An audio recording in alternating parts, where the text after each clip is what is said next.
She's the principal. Jill Renee, 11A, 11A. Not Jill.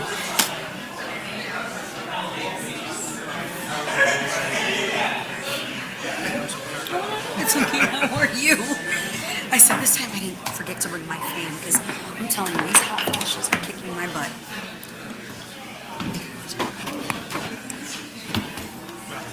Maybe.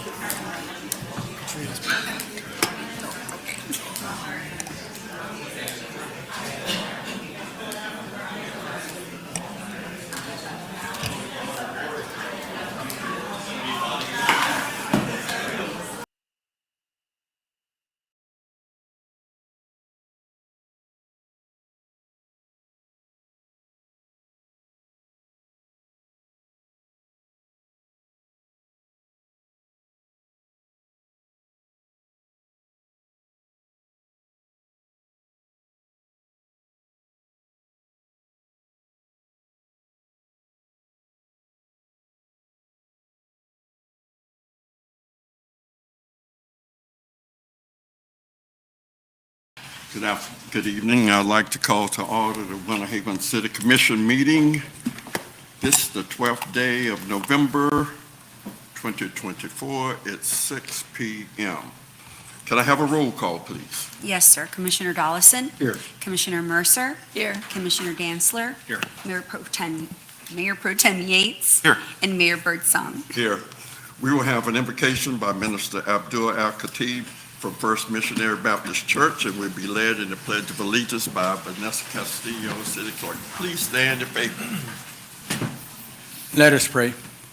Dear Lord God, we come now before your throne of grace and mercy, thanking you for this day and this hour, asking your prayers, peace, and blessings on these, our commissioners and staff who have been called to lead our community in which we live, work, and play. We ask, dear Lord, that you would grant them the wisdom, knowledge, and understanding and courage to make the decisions that would enable our city and its people to live, prosper, and grow in safety and unity. We ask, dear God, that in all their deliberations, they will first think of the common good of our city and its residents. Thank you, Lord, for all our service members of the Army, Marine Corps, Navy, Air Force, Space Force, Coast Guard, Army Reserves, and National Guard. We thank you for all our leaders at all levels of government in our city, county, state, and our nation. Now, Lord, as we enter this meeting, we thank you for answered prayer. We thank you for your grace and mercy. May we always be guided by the spirit of community, justice, and love, and give you all praise, honor, and glory. And all of God's children said, Amen. Amen. I pledge allegiance To the flag of the United States of America and to the republic for which it stands, one nation, under God, indivisible, with liberty and justice for all. Join the commissioners.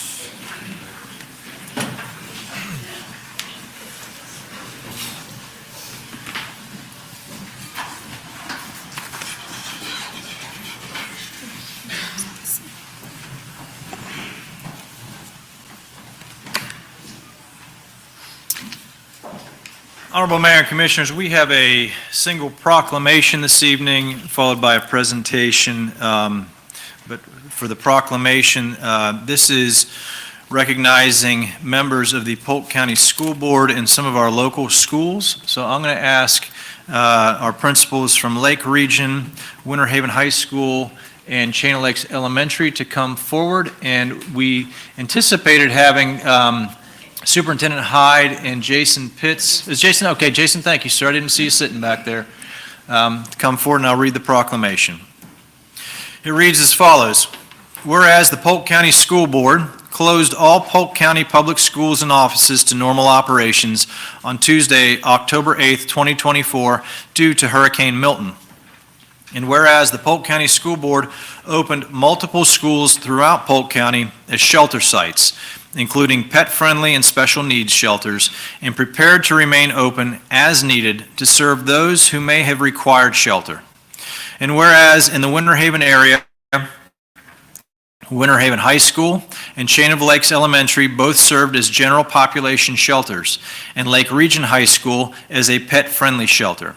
These schools served over 1,000 people and 100 pets during sheltering operations.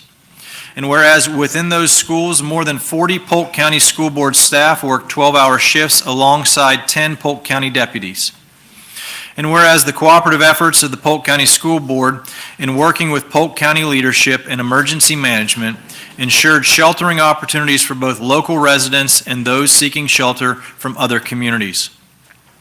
Now therefore, Nathaniel J. Birdsong Jr., Mayor of the City of Winter Haven, Florida, on behalf of the City Commission and our community, does hereby express our sincerest appreciation to those who went above and beyond their daily school district duties and recognize their heartfelt dedication to safety in our community. In witness whereof, he is hereunto set his hand and caused the seal of the City of Winter Haven, Florida, to be affixed this 12th day of November, 2024. Signed, Nathaniel J. Birdsong Jr., Mayor.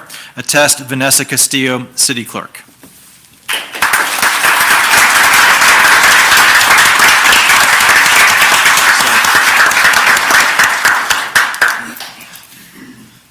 Don't have a speech prepared, but I want to thank these ladies and their staff. If you've not had the privilege at staying at one of our shelters during a hurricane, you have missed some very hard work. You know, these staff do their regular job during the day.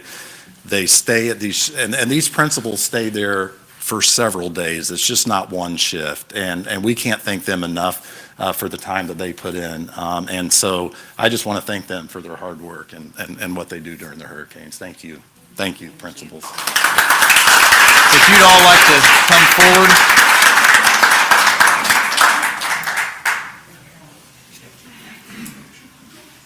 I have Dr. Hobie here with me, who also helped with the shelter. He's one of the assistant Please come principals. forward.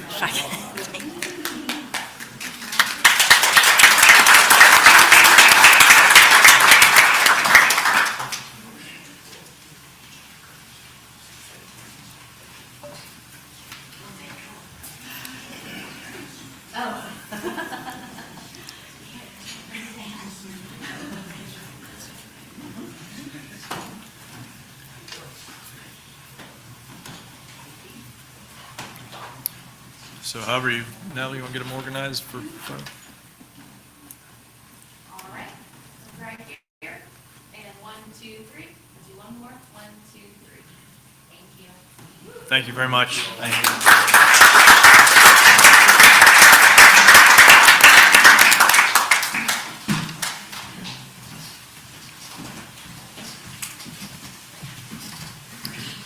Mayor and Commissioners, as you're making your way back to the dais, I'd like to invite forward Dan Chesnica with Theater Winter Haven. As you know, the city completed its transaction to acquire the Ritz Theater in August of this year, and immediately we entered into an extended amendment with Theater Winter Haven to operate that on the city's behalf. So Mr. Chesnica is going to give you a brief presentation on what is happening in the world of Theater Winter Haven and the Ritz Theater. Hi, thanks for having me. Waiting for my presentation to come up. Do I do? There we are.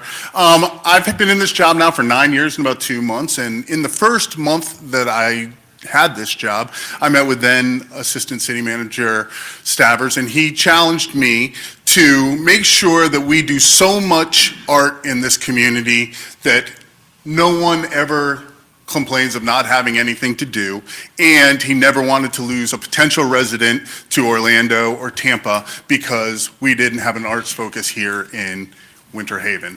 And so I'm here 9 years later to kind of tell you how it's going, and I'm just going to go through this as quickly as I can as a laundry list with just a couple of points on each slide.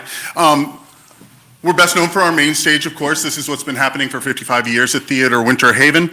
The couple points that I want to make about this is, one, our price. The whole season, all of those shows, is a total of $108. It is a value of ours that no member of our community will be excluded from the arts that they can't afford it. So when we are pricing our products, we do the opposite exercise that most people do. Most people try and figure out what the market can bear and then charge that. We try and find the lowest price that we can possibly charge and still stay solvent. That is a value that will run through every single thing that I talk through today.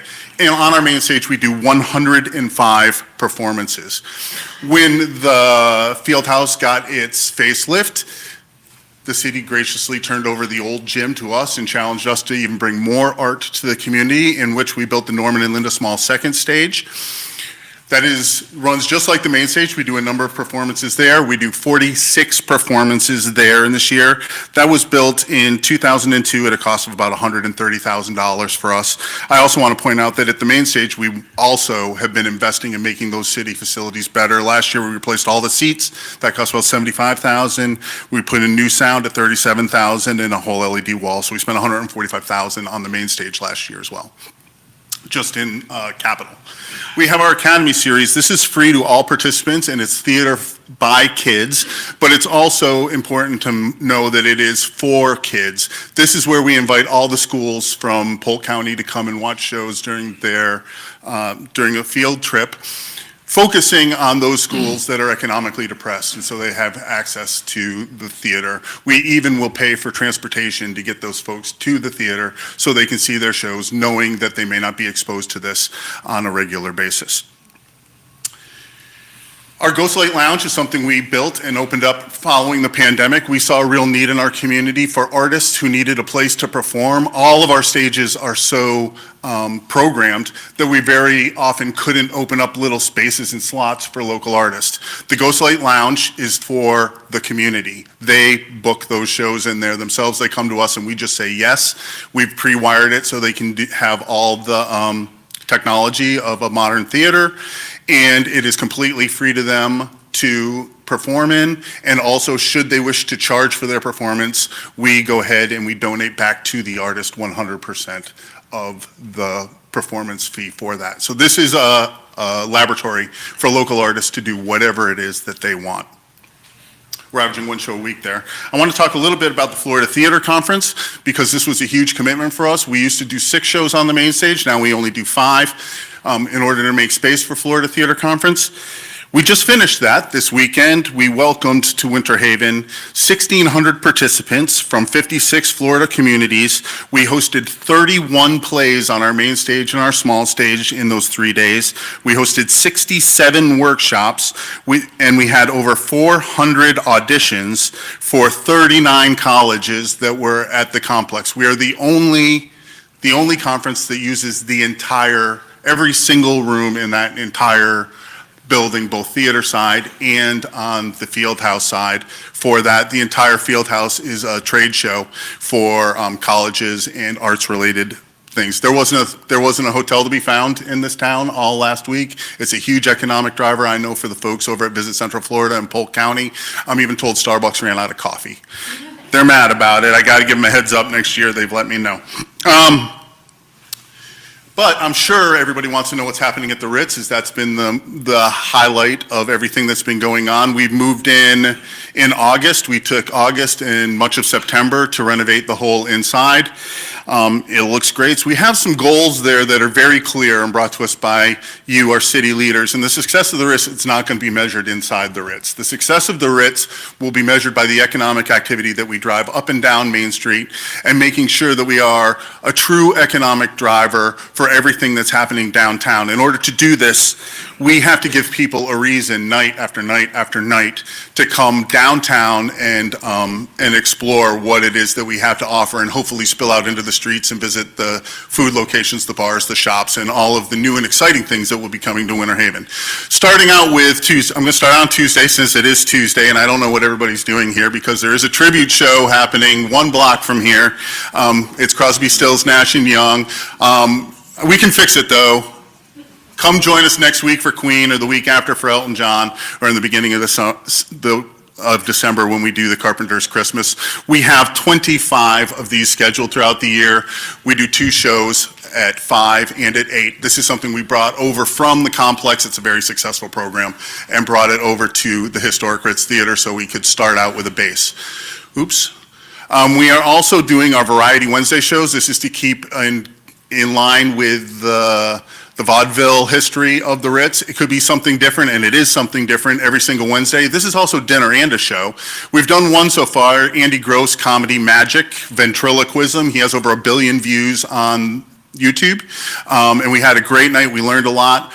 Some of the ones that are coming up are the Christmas Sock Hop, operas coming to here, and a pentatonics-like group, Hourglass, that'll be happening. And we have, again, 19 of these scheduled throughout the year.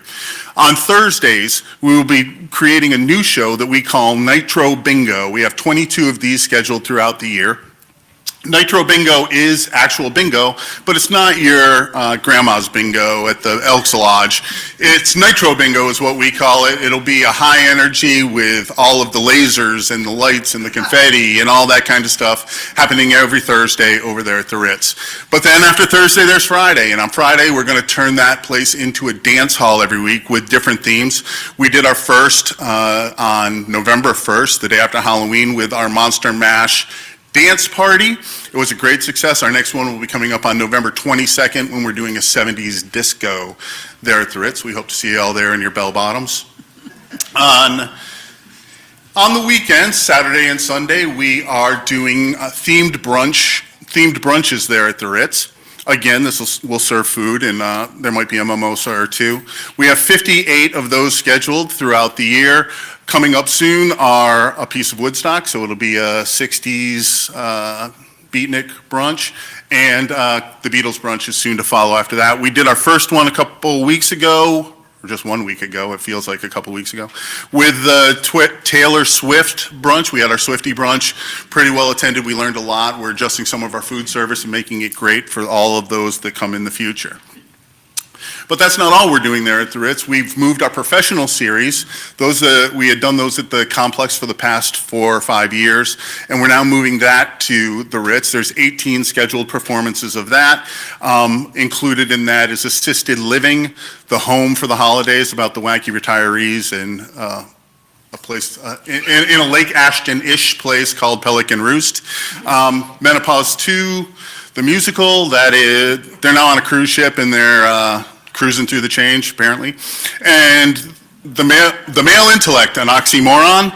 So that'll be showing up there in the spring. And today I got confirmation that we'll be able to bring in Tony and Tina's Wedding, which had a Vegas residency. You may have heard of that. That'll be there for 6 days in February. We do a lot of community events. We have 10 of these scheduled, but they seem to pop up on the calendar every day. Some of these we just did last week, Wine, Chocolate, and Cheese, and then we hosted an after karaoke party for that. We did the State of the City. We hosted on Saturday the Symphony Guild's tribute to Michael Bublé, which was their fundraiser featuring the Theater Winter Haven Big Band. And we're going to be showing the movie Till for Martin Luther King Day. We have special events as well, where we kind of try and own the holidays. These will be hard-ticketed events. Coming up, you'll see a New Year's Eve party, Mother's Day, Valentine's Day, St. Patrick's Day. All of these kinds will be special events. And then we are also making it Theater Winter Haven's living room, where we can all watch community events that we think everybody might be interested in, like you're right. What happened? I know everybody's sad about this. I probably should just cancel this one. But anyway, the Gators versus the Seminoles. But we're not doing it just where you watch it on the big screen passively. We're going to have our marching band there. So they'll be playing like you're at a live band. We're working on getting some cheerleaders there. We're going to have it a high energy, fun, interactive experience where you can watch the game. And we'll have food, pubs, food and all that kind of stuff. We're also doing it for the Super Bowl and the Oscars and the Tonys and the Kentucky Derby and all that kind of stuff. So we're going to have a series of watch parties there. All told, we are going to have 432 performances with a unique audience between the historic Ritz Theater and Theater Winter Haven this year. It's a lot of entertainment, and that is really the heart of everything we do. However, the heart isn't the most important thing, it's the soul. So what is great for this is it opens up a little bit of capacity over at the complex too, because we moved a few things over. Next year we're going to do something new. We have Patrick Duffy and Linda Pearl, who are going to be moving to Winter Haven for a month to work out a new show that they've been working on, a pre-Broadway run type of a thing on the Norman and Linda Small stage. They're going to stay here for the entire month of October, and we are kind of getting into the professional theater residency type of a business with that. really exciting for us. And it will be Theater Winter Haven volunteers and cast who are going to be doing the scenic design for them, the lighting design for them, stage managing the shows and all of that. So it's kind of exciting merge between professional and our amateur theater that we do here. But there is a larger goal. And the larger goal is to serve all members of our community, not just those who have the resources to be able to pay for a ticket and to serve those communities that are historically disenfranchised. And I'm starting to talk about with the Penguin Project. The Penguin Project is a theater program exclusively for kids with developmental and/or physical disabilities. There are only 2 replication sites in the entire state of Florida. This is a national program. We are one of them. We did 101 Dalmatians last year. This year we're doing Seussical the Musical, and we are auditioning now. It's a great program. Each penguin is paired up with one of our own theater kids who work side by side with them throughout this months-long program to get that show up on the stage. I want to introduce Laurentus Smith back there. Where are you, Laurentus? He is our leader of the Bishop and Brothers Marching Warriors. I'm so proud of this program. They are the home team band for Winter Haven basketball. They're the home team band for Winter Haven girls flag football. They are the home team band for Discovery High School's basketball program. They're the home team band for Polk State basketball. You will see them marching in the Christmas parade. You will see them marching in the Martin Luther King parade. They have represented Winter Haven in Charleston, South Carolina, in Kingsport, Tennessee, in Louisville, Kentucky, in St. Pete, and Tallahassee. They've been awarded the best marching band in Polk County for how many years straight, Laurentus? For 3 years straight. Laurentus had been doing this long before we paired up. 6 years ago, we started our relationship together at Theater Winter Haven. He'd been doing it in any parking lot he can find, any grass patch he could find anywhere in this town. And if there is a hero in this community for working with these kids, he's certainly one of them.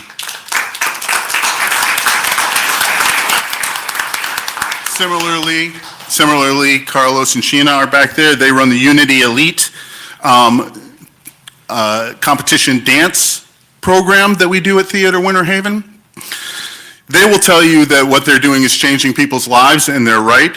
But what they also do is become the Sunshine State champions of hip-hop dance. They are the Polk County Grand Champions of hip-hop dance. They were the Bring on the Heat National Champions of hip-hop dance, and they practice at our facility every Monday, Tuesday, and Wednesday. They've grown so huge now that they take up 2 whole spaces every time that they're there. And I know you have a competition coming up, right? When is that? December 7th. So we hope that they get crowned again as they go on to compete. I'm really proud of this program as well. The Act 4 players are a group of our senior citizens, that go to nursing homes, assisted living facilities, and perform for them, for those folks who are infirm and stuck in those assisted living facilities. We've really built out a huge music program that started with our community choir, but has evolved into our community big band and also our Suzuki Strings program. All of these practice at the complex multiple times a week, and are really becoming as strong as any of our theater programs, the music stuff that we're starting to do there. Our Veterans Project, we spent 2 years interviewing Polk County veterans from every branch of the service and every theater of war, and then we put together a cast that was made up of both veterans and actors to bring their stories to life. And we've been doing that now for 7 or 8 years. We haven't done it since COVID, but we're anxious to bring that back. That's an important part of everything we do. Our Arts After School program, we partner with the Rec Center across town. And this was through a grant that I wrote for Arts for the Underserved. So we have our team go to the Rec Center, and we do arts programs there, but not only arts programs there, we take them on field trips like to Polk Museum of Art, you can see on your screen, and also to Theater Winter Haven programs. Drama Time Live is a program where we go into every single second grade throughout throughout Winter Haven, helping teachers with their reading programs. Specifically, we work on fables along the same track as when they're working on fables, and then we land in the schools and perform the stuff that the kids are already learning. We did that in partnership with the Polk County School Board. Our Homies is our Theodore Winter Haven homeschool group. They kind of live there. And we've been doing that now for 13 years. It's kind of like performance school for the arts, but home school for the arts.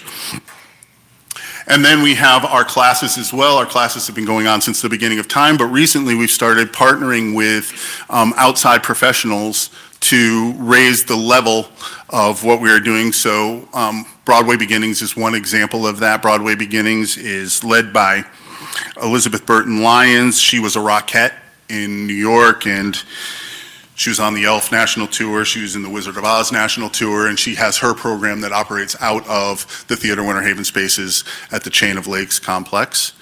And of course, we do summer camp. We have 7 versions of our summer camp. One is Laurentus's band camp, and then 6 different versions of the summer camp that happens throughout the summer there. We welcome each year about 250 kids when you add it all together. And that is what we're doing over there at Theodore Winter Haven. Does anybody have any questions? Questions? I'll make a quick comment. Dan, thank you. Thank you. Yeah, I just wanted to, All that you do.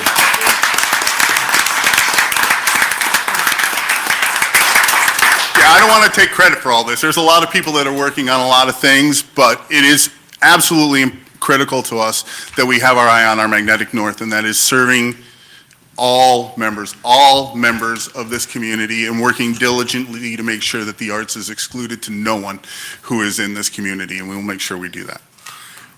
I'll also add, being the commission liaison to the Ritz board over the last several years, they tried and tried and tried, and I mean, just really poured their hearts out into making that thing work.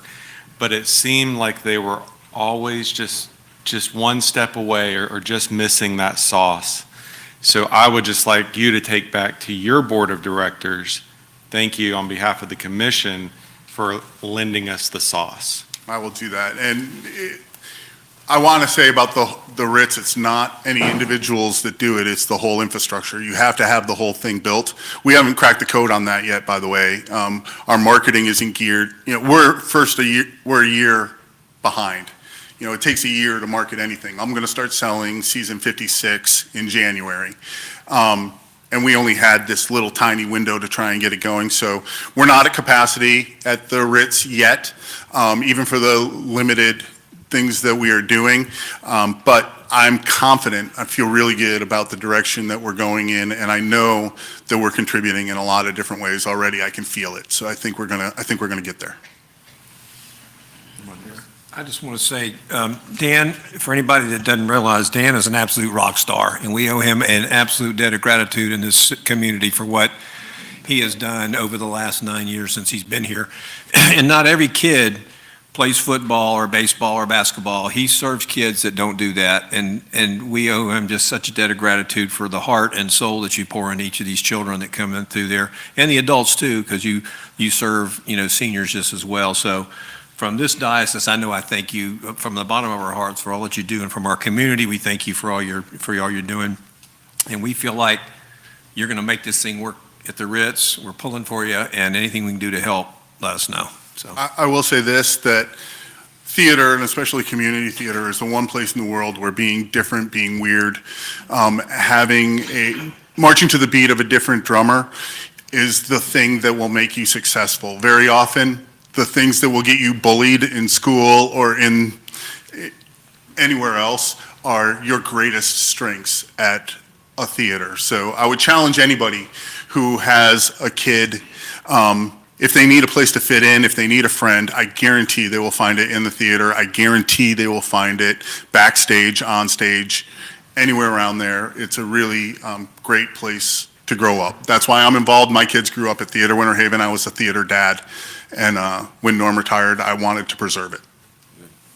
Dan, I just want to personally say that you have far exceeded our expectations of what we envisioned or thought could be done with the historic Ritz. And I've been in the building at least a couple times, and every time that I enter the building, I am just impressed with the kind of excitement and enthusiasm that you have injected into that place, and it just really makes you feel proud to know that we've taken a building historically that was not all inclusive. And I mean that there were people that could not enter that building 100 years ago. Mhm. And to know that your program, and listening to you tonight, talk about inclusion, diversity, that speaks to the entire community. And that's to be commended. Because I think what makes Winter Haven unique and a wonderful place to live is that when we recognize all the citizens have a stake. And so I just want to say to you that our hats are off to you for doing an outstanding job. And on a personal note, last night, my daughter, who was part of Theater Winter Haven, opened with the Louis Armstrong story, It's a Wonderful World. And my wife was able to be there for the opening night. And I know that is possible, it was possible, because of Theater Winter Haven. So thank you very much. Thank you. And thank you for allowing me to extend the invitation to groups like Laurentis's and Carlos's who are out there working, and we can provide an umbrella to capture all those folks that are doing great things out in the community already. Just want to say, Dan, you have far exceeded our expectations. I was there when we interviewed you. Yeah, you were. And 7 times? yes, I'm not going to tell that story, but that was a story in itself. But you persevered, and really and truly, I can truthfully say this, that everybody never thought that you could exceed Norman Small. Thank you. I can sit here today and say, you've taken that theater to an additional height. I'm proud to stand on his shoulders. Want to thank you. Thank you. I want to say thank you, Dan. You have us all amazed, and you have us all just, with all the programming and everything, it's so far-reaching, and it's just amazing. I think we're all in awe of you. Thank you. So, Thanks. thank you very much. Thank you. Thank you all for the time. All right. I would just remind the commission that November 22nd is that 70s dance party. So,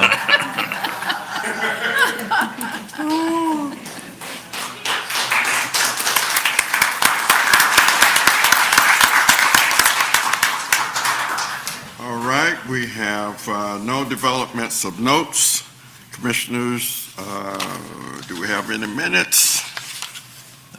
No. No, we have no minutes. So we're down to comments from the audience. There are several people that have signed up to speak, and what I'm going to do is when we get to item 11A, then I will go according to the list and call you up. All right. We have no ordinances, second reading, consent agenda. Commissioners? Mr. Mayor, Yes, motion to approve the consent agenda in its entirety. thank you. I will now close the commission meeting, open the public hearing. Anyone wishing to speak to any item on the consent agenda may do so by coming forth, stating your name and address for the record. Seeing none, I'll close the public hearing, reopen the city commission meeting. Is there any discussion? All those in favor of the motion, let it be known by saying aye. Aye. Opposes, say nay. Hearing none, the consent agenda is adopted in its entirety. All right. We're now down to item 11A, Resolution R2451, Would you read by title only, City Attorney? Thank you, Mr. Mayor. Commission Resolution Number R-24-51, a resolution of the City of Winter Haven, Florida, repealing Resolution R-86-16 regarding the fluoridation of the city water supply system and authorizing the discontinuation of the fluoridation of the city water supply system, making findings, repealing conflicting resolutions, providing for severability and the administrative correction of scrivener's errors, and providing for an effective date. Thank you. Thank you, City Manager. Honorable Mayor and Commissioners, this item came about as a request from the City Commission to bring something forward for the Commission to consider. As a little background on the matter, on September 22nd of 1986, the Winter Haven City Commission adopted Resolution R-86-16 authorizing the fluoridation of the city's water supply system. Fluoridation is not mandated by any applicable federal or state law, rule, or regulation, and is dependent upon the election of the governing board of the city to authorize such. A recent court ruling in the United States District Court of Northern California just came out in September of this year and expressed concerns regarding the effects of fluoride in public water supply. This past week, I provided to you a summary of that court ruling that was prepared by Assistant City Attorney Drew Crawford. In general, if I could just take a moment to kind of recap what that summary spelled out. So the Federal Toxic Substance Control Act permits a U.S. citizen to file a formal petition with the EPA, the U.S. EPA, to consider if a chemical presents an unreasonable risk of harm to human health. In cases where EPA decides that the chemical does not present an unreasonable risk of harm, that citizen or group may appeal the EPA's decision to a U.S. district court. If the district court decides that the chemical does present an unreasonable risk of harm, the court can order EPA to make new rules and regulate the chemical. During rulemaking, EPA decides whether the chemical should be labeled, restricted, or banned. In November of 2016, plaintiffs filed a petition with EPA asking for fluoride to be regulated. EPA denied that petition in February of 2017. The plaintiffs sought judicial review through the U.S. District Court for the Northern District of California. The court held a 7-day bench trial that started in June of 2020. The court stayed the case and permitted the plaintiffs to file a new petition with EPA. EPA denied the plaintiff's second petition. The case was reopened in October of 2022. The court held a second 10-day bench trial starting in January of this year, and the court issued its decision on September 24th, 2024. That court found that exposure to fluoride is associated with adverse effect of reduced IQ in children. A credible 2023 study review performed by the U.S. National Toxicology Program found that a drop of 1 point in a child's IQ can be expected for each 0.28 milligrams of fluoride per liter. Exposure of fluoride measured at a concentration of 4 milligrams per liter of either water or urine is a conservative point where fluoride causes human harm. Conservative tolerable exposure to fluoride is a concentration of approximately 0.04 milligrams of fluoride per liter. 200 million Americans have fluoride added to drinking water at a concentration of 0.7 milligrams of fluoride per liter. The district court granted the plaintiff's petition and ordered EPA to initiate fluoride rulemaking under the TSCA. EPA has a wide range of options. It can require prohibitions, restrictions, or limitations on the amount manufactured, processed, or distributed. It can issue labeling requirements, or it can issue record-keeping requirements, commercial use regulations, disposal requirements, or notice requirements. Generally, the federal agency rulemaking process can take between 2 and 3 years to complete. EPA still has time to appeal that district court's order. So that order has been set. EPA now is in a position that they can seek to appeal that. If it is not appealed and it is upheld, then they would go into that rulemaking process. And again, that could take 2 to 3 years to come away with rulemaking. So this came about at a request of the commission to discuss and further evaluate the city's fluoridation efforts. The city does presently, and has since 1986, added fluoride to the city's drinking water system that results in a level of the 0.07 milligrams per liter. That is a minor cost at the end of the day. About $48,000 is what that chemical costs within our operational expense. City staff is recommending this evening that the commission discuss this. This is purely a legislative or quasi-legislative decision by the city commission.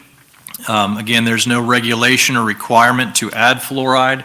There's no prohibition against doing such. There are recommendations that have been established based upon at what level that would be added.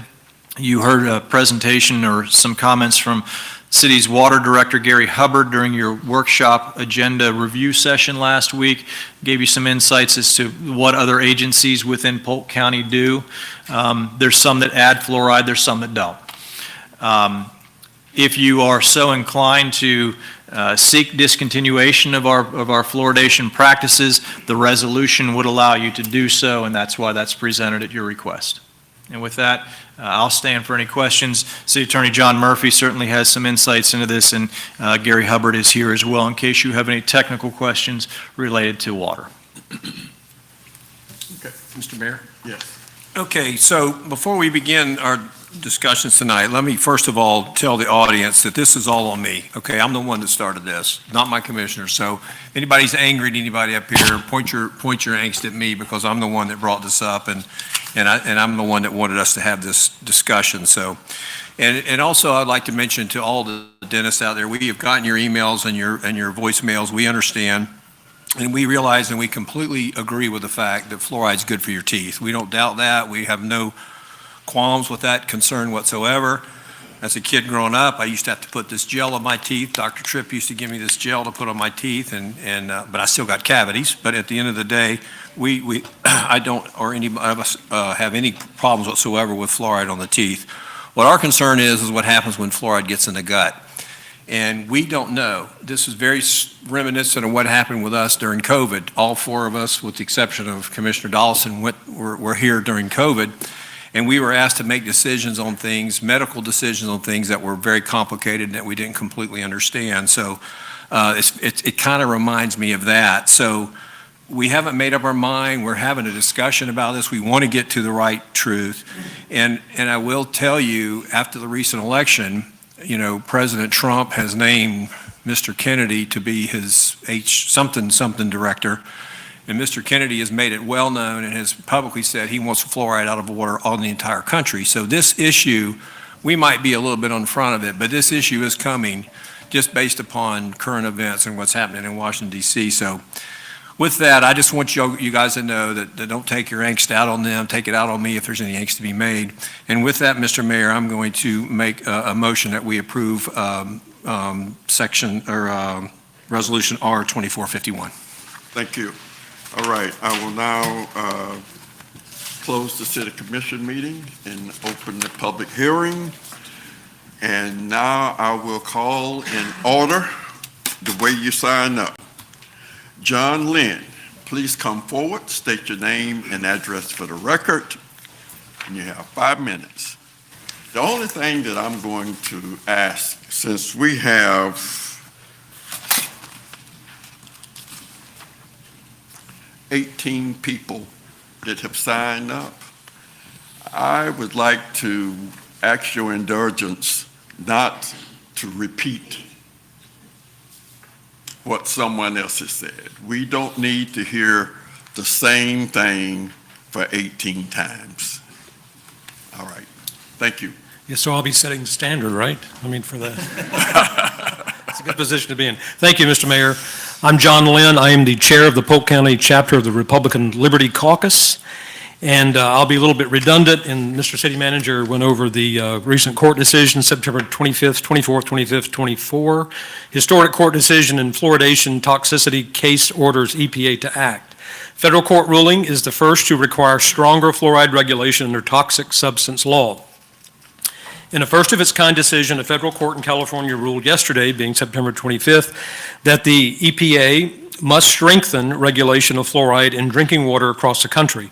The court found that scientific evidence of fluoride's health risk when ingested at levels currently prescribed for drinking water, especially to the developing brains of infants, requires stricter regulation of the chemical's presence in drinking water under the Toxic Substances Control Act. The ruling could have significant impact on a widespread, long-held practice of adding fluoride to drinking water in the United States. Currently, more than 200 million Americans, about 75% of the population, drink fluoridated water. The case that was decided, Food and Water Watch versus EPA, came about after the EPA denied a 2016 petition calling for the agency to ban or limit the fluoridation of drinking water. Food and Water Watch and several co-petitioners subsequently sued the EPA to compel action based on the mounting scientific evidence of toxicity when fluoride is ingested. In response, Food and Water issued, Winona Hodder issued the following statement. Today's ruling represents an important acknowledgement of a large and growing body of science indicating serious human health risk associated with fluoridated drinking water. The court looked at the science and acted accordingly. Now the EPA must respond by implementing new regulations that adequately protect all Americans, especially our most vulnerable infants and children, from this known health threat. In the next 4 years, we will witness a sea change of historical heavy-handed government regulation being thoroughly examined to determine the impact on public health. Robert F. Kennedy Jr. will be directing the efforts of a federal level to examine health regulation industry, be it big ag, big medicine, big pharma, big food, or even big dental. Many regulations that once seemed beneficial have in fact proven to be harmful to the public.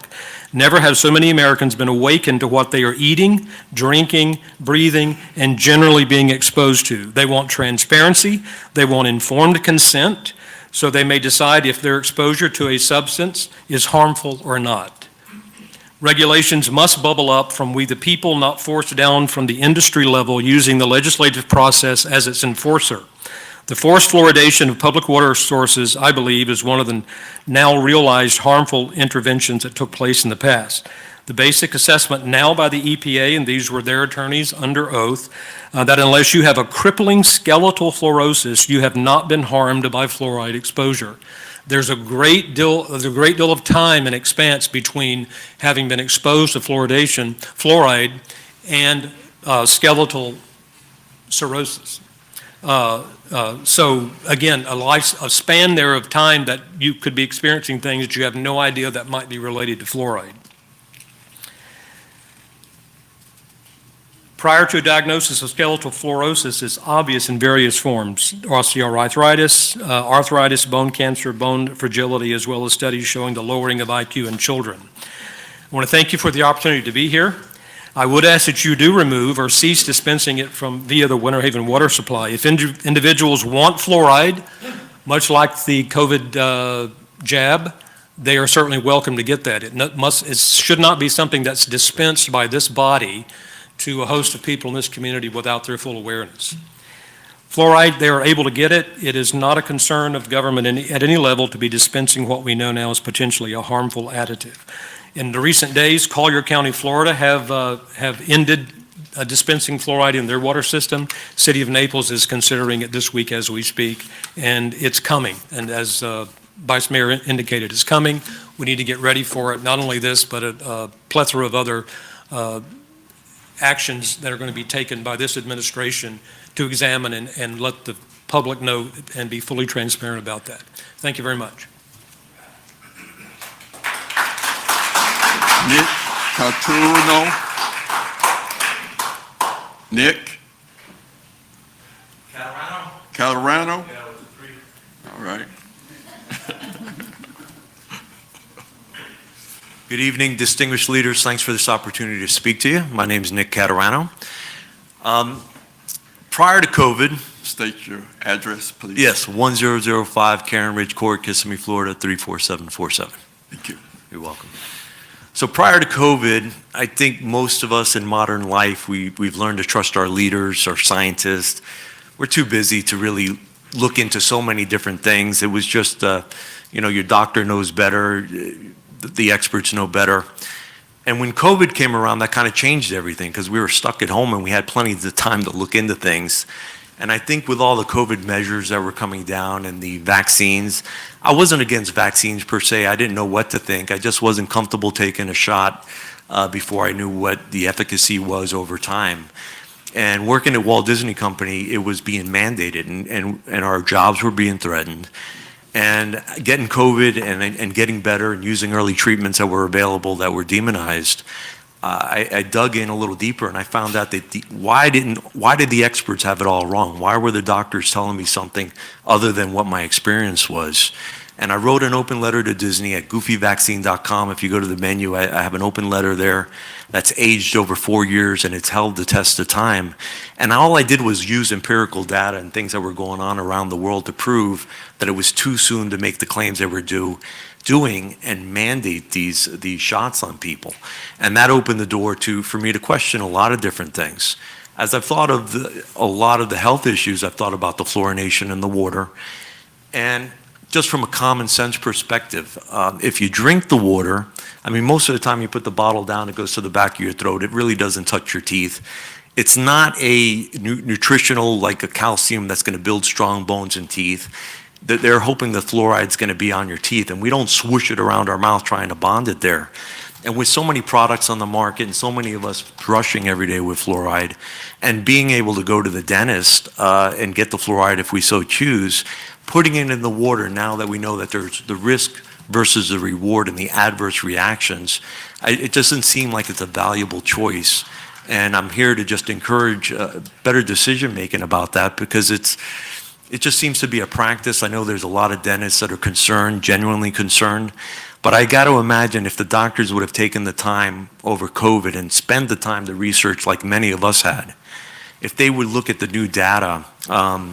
I have JAMA Pediatrics literature. It's a medical newsletter, and they recently just come out against the fluorination process as well. So there's a lot of reasons for people, and if they would take the time, I think they would have a different opinion on it. I want to read what JAMA wrote. They said, publishing it serves as a testament to the fact that JAMA Pediatrics is committed to disseminating the best science practice entirely on the rigor of the methods and the soundness of the hypothesis tested, regardless how contentious the results may be. It's amazing to see, even when I stood against the vaccines and the mandates, not against people's choices, but my right to reject it and to keep my job. I got death threats. I got all kind of crazy things happen to me, and it's crazy to see the stance people take on issues like this, and I think a lot of that's imposed and fear-based rather than people openly minded looking at things rationally and considering what the risk and the rewards are. Informed consent is something that people have brought up, and I think there's statutes on the Florida law that's 381 that talks a lot about that can look into it. This is a medical procedure that's going into the water system, and there's no individual informed consent for people, what the risk may be. And it doesn't make sense to me that if I'm weighing 200 pounds, the same amount of fluoride's in the water for the 10-year-old kid that just played football and he's guzzling down half a gallon. So it's hard to met it that way. And from what I've looked, when I look at the images and I've checked out and found out for people in the industry that it's true, they go into these water plants and some of the larger ones. They're wearing hazmat suits. There's all these danger signs.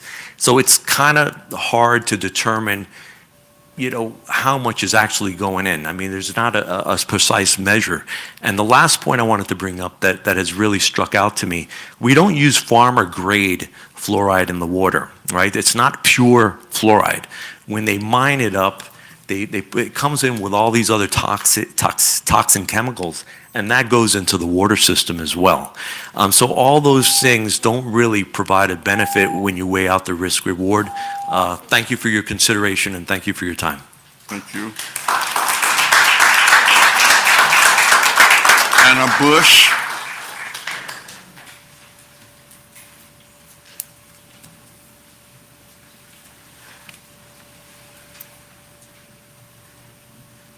Hello. My name is Hannah Bush. My address is 713 Avenue M Southwest in Winter Haven. So I do want to thank you, actually, for putting this on the agenda for tonight. The topic of fluoride in the water is something that I have long desired to have removed from our water. As a mother of 6 who has actively pursued good health for my family, fighting inflammatory diseases in my loved ones, I have wished for a long time that our water could have as little toxins in it as possible. I have had to purchase a reverse osmosis water filter for our family to drink pure water and to cook with it as well. But I cannot afford a whole house filtration system that would make the water in the rest of my home safe for washing hands, bathing, and brushing teeth. When you know better, you do better is a motto that I stand by. I am not held accountable for the things that I do not know, but once I learn something that I didn't know before, I must act accordingly. I believe you have that opportunity now. Once upon a time, someone thought that adding fluoride to our water system was an act for good, to keep teeth strong. But we now know that there is not really a level of fluoride that is safe for human consumption. While someone was well-meaning, potentially, in introducing this to our water supply, how did they ignore the fact that fluoride is in fact a neurotoxin? When someone brushes their teeth with fluoridated toothpaste or rinses with mouthwash, do they not need to spit it out? Then why would we want to drink it? I argue that even having it as in toothpaste is dangerous because while it may be beneficial to teeth, it most certainly is being absorbed into areas of the body that have nothing to do with our teeth. I can get false teeth if needed, but I only have one brain. When someone has a heart condition, they can be given a nitroglycerin tablet in case they need it. And where do they put it? Underneath their tongue. Why? Because it absorbs into the system extremely quickly, sublingually. So when someone brushes their teeth, they are potentially absorbing a neurotoxin inadvertently. Now, I can, and I do, purchase safe toothpaste that does not include fluoride, but I cannot fight the levels of fluoride that we wash our hands with, brush our teeth with, and bathe in. Please, I implore you to vote to remove this from our water. If someone would like to have fluoride, there are more than enough ways to get it in, but I do not need a medication dispensed to my family with no dosage, no accountability, and no liability that causes way more harm than it does good. Thank you. Jonathan Bush.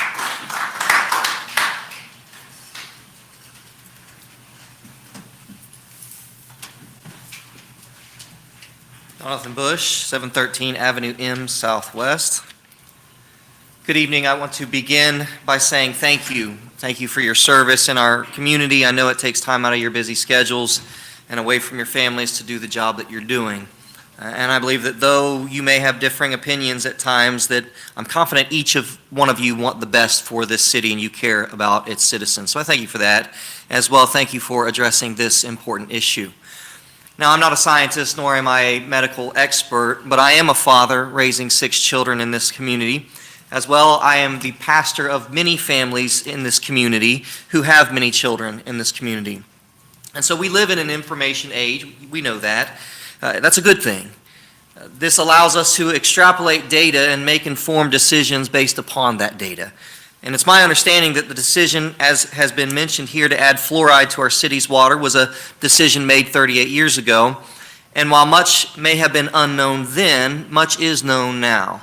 Fluoride, as has been mentioned, is a neurotoxin that can affect brain function, which is one of the reasons why a tube of toothpaste issues directions to use only a pea-sized amount and a warning to avoid ingestion. And if one does ingest it, contact a poison control center immediately. And so a concern I have for our water, if it contains fluoride, what is the proper dosage?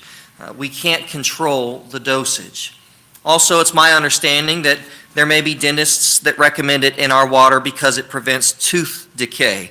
And I won't, as you asked us not to repeat certain things, I won't repeat certain things. I will be respectful of our mayor's wish. But again, it's a perfectly fine option for a consumer if they choose to use fluoride. I would just advocate, let it be an option for us. And if fluoride does affect neurological function, whether or not I'm an expert in the area, as data that seems to advance in that regard, there are harmful effects of fluoride on us. And so I would just ask you this, are we willing to take that risk? Are we willing to take that risk? And so I do have a quote from the article that was mentioned, so I won't read that. But in short, I just ask you to please consider voting to remove fluoride from our water. And I think that Winter Haven really has an opportunity to lead the way in this region. So thank you very much. Teresa Kowalski. Did I say it right? Kowalski. That's not me, I'm not going up. It's me, I crossed it off. Oh, you crossed it out. Okay, all right. Debbie Owens.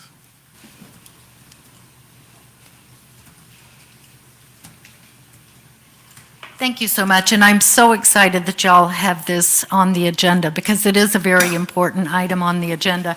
And also, if there's a dentist in here, I want you to know I love my dentist. I really do.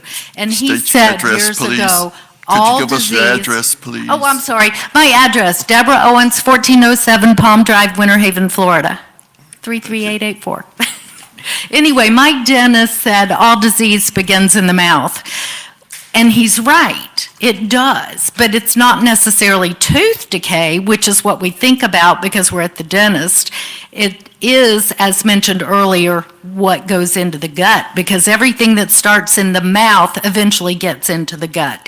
So taking care of the gut and what goes inside of the body and stays there and is hard to eliminate is critically important to note. Now, I brought my toothpaste with me, okay, and I have no objections to fluoride. However, it does say active ingredient, fluoride for anti-cavity, and then you go down and you read the warning, if irritation occurs or persists, to stop using, and then you go on down and read the warning and it says, if swallowed, get medical help, contact the Poison Control Center.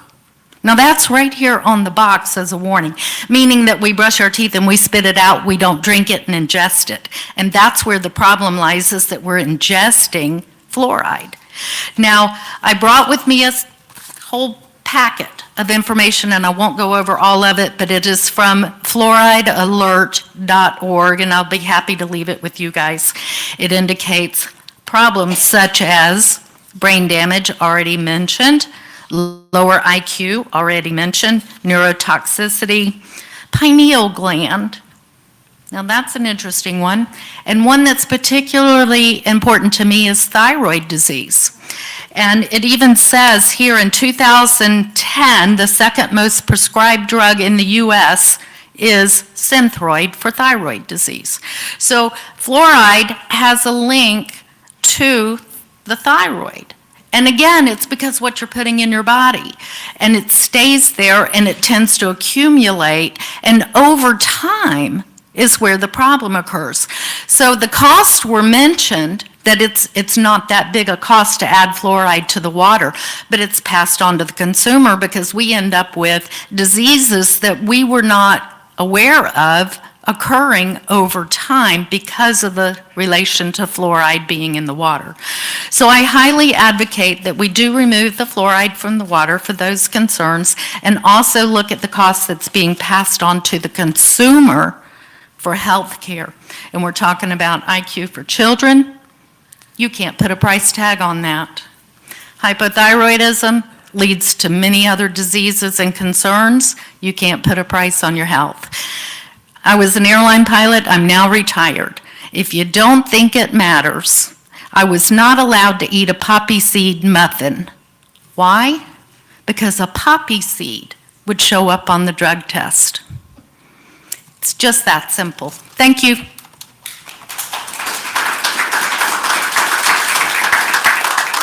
Frejo.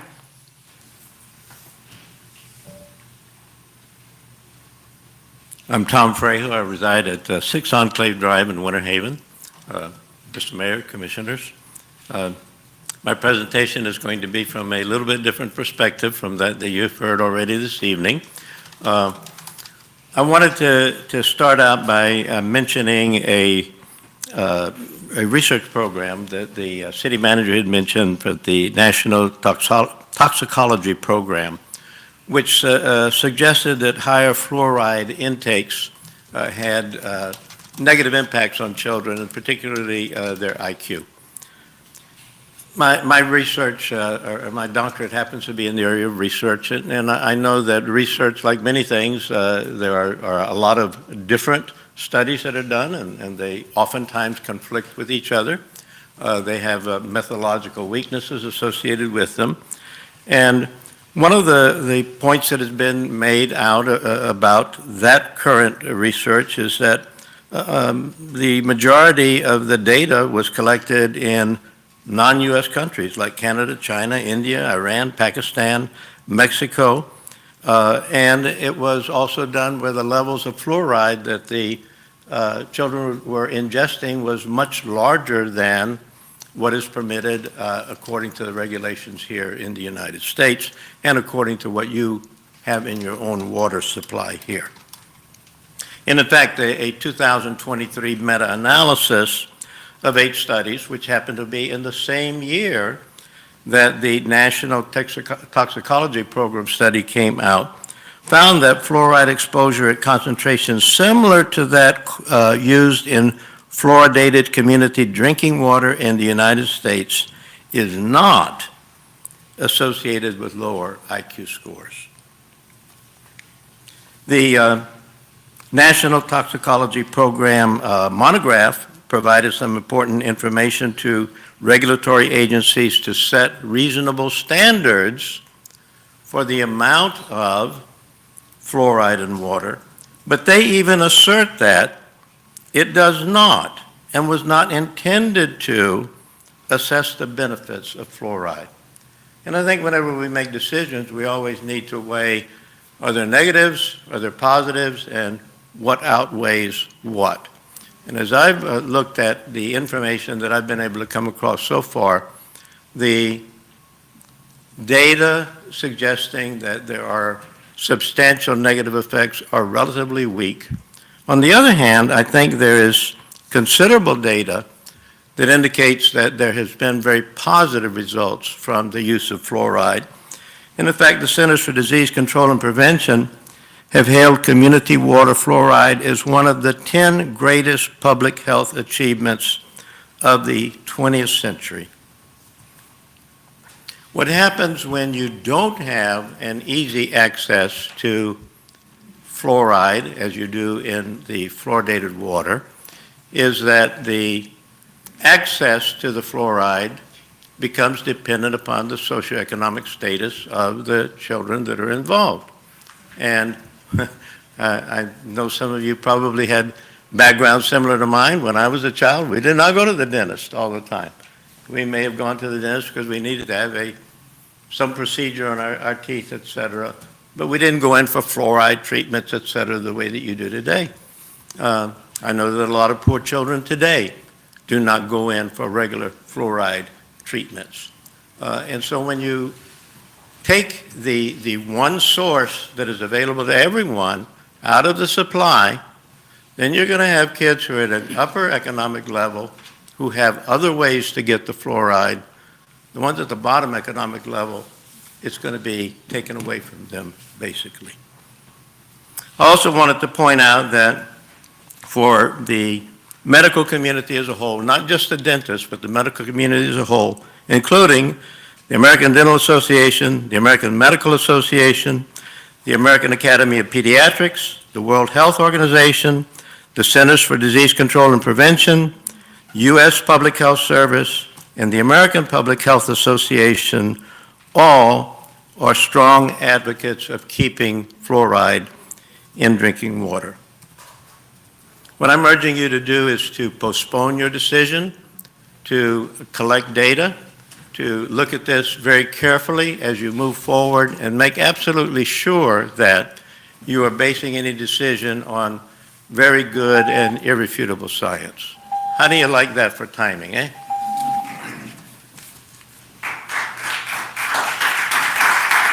Paul Polo.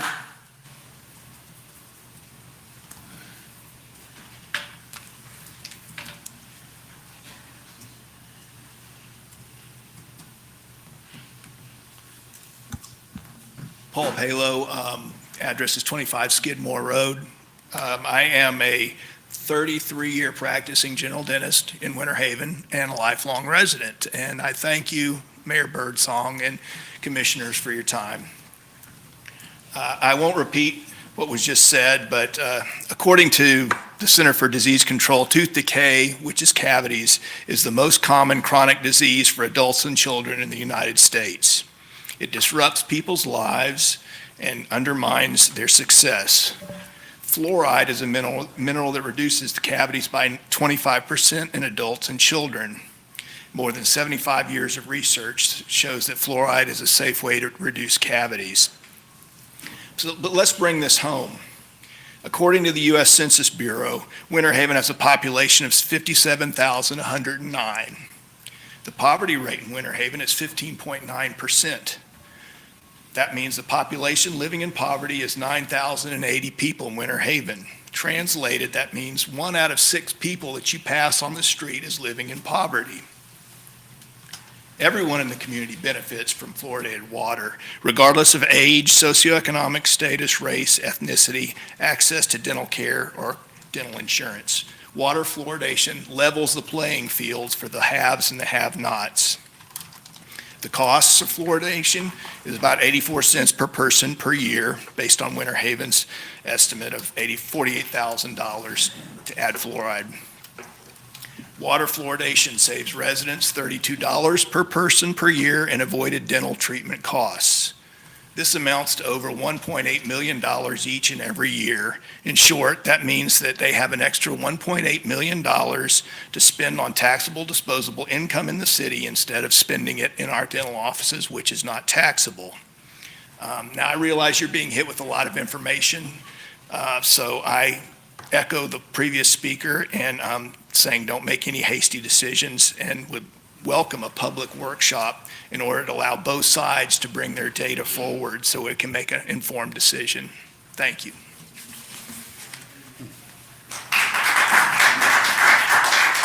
Joanne Smith.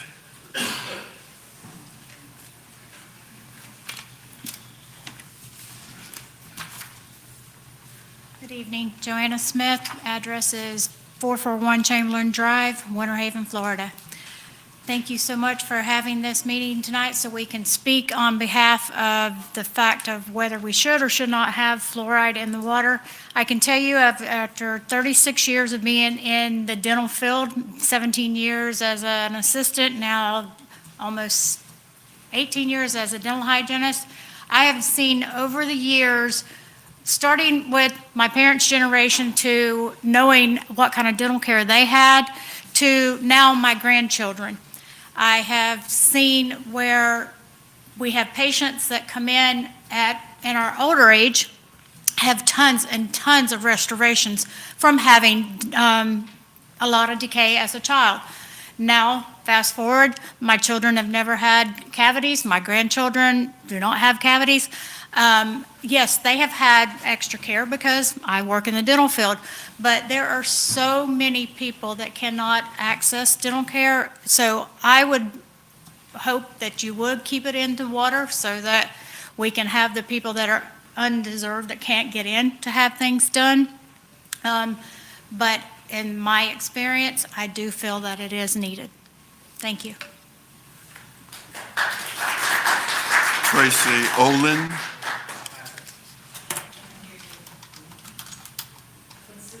Tracy, is that Tracy, T-R-A-C-Y, or M-A-C-Y? Okay. Hi, my name is Tracy Olin. My address is 499 Terra Nova Circle, Winter Haven, Florida, 33884. So I come to you today as not only a scientist. I have a PhD in chemistry. I've been teaching chemistry at college for roughly 12 years.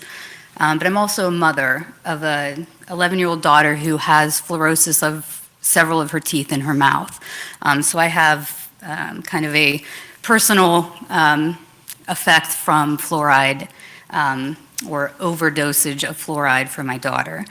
If I can start with a famous quote from a scientist Paracelsus, he said, dose determines the poison. And I think that's very important in this proposition, mainly because that's kind of what's at the heart of this. What is the dose? Clearly, the dose in the drinking water has been stated by several different people to be of safe levels. I do have data here, though, that says when asked, the CDC, the FDA, the ADA could not give a limit, could not give a dosage that was safe for fluoride. That is not disputed. That is a fact. There's no published documents on that are found. Not to mention, I think as a chemist, I can speak to the chemical properties of fluorine.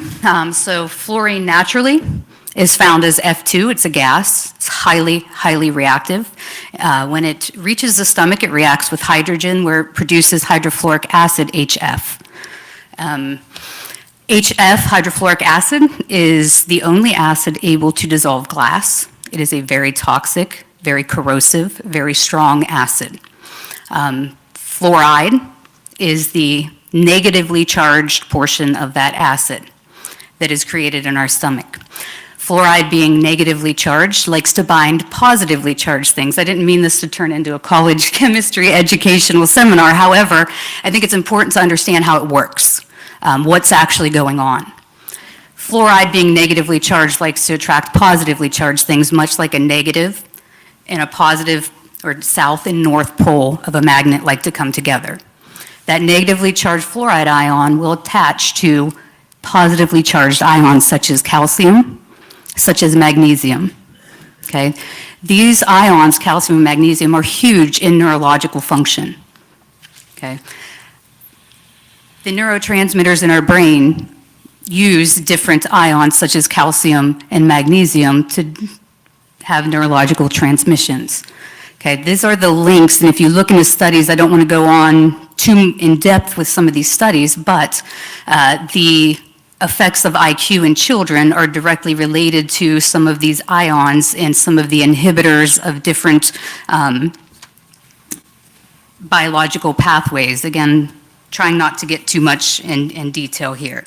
If I could, I would like to say that there are several different scientific research papers that, through overexposure to fluoride, dental items, toothpaste, different mouthwashes, even flossers now have fluoride in them. We cannot determine what dose is being offered to children, adults, et cetera.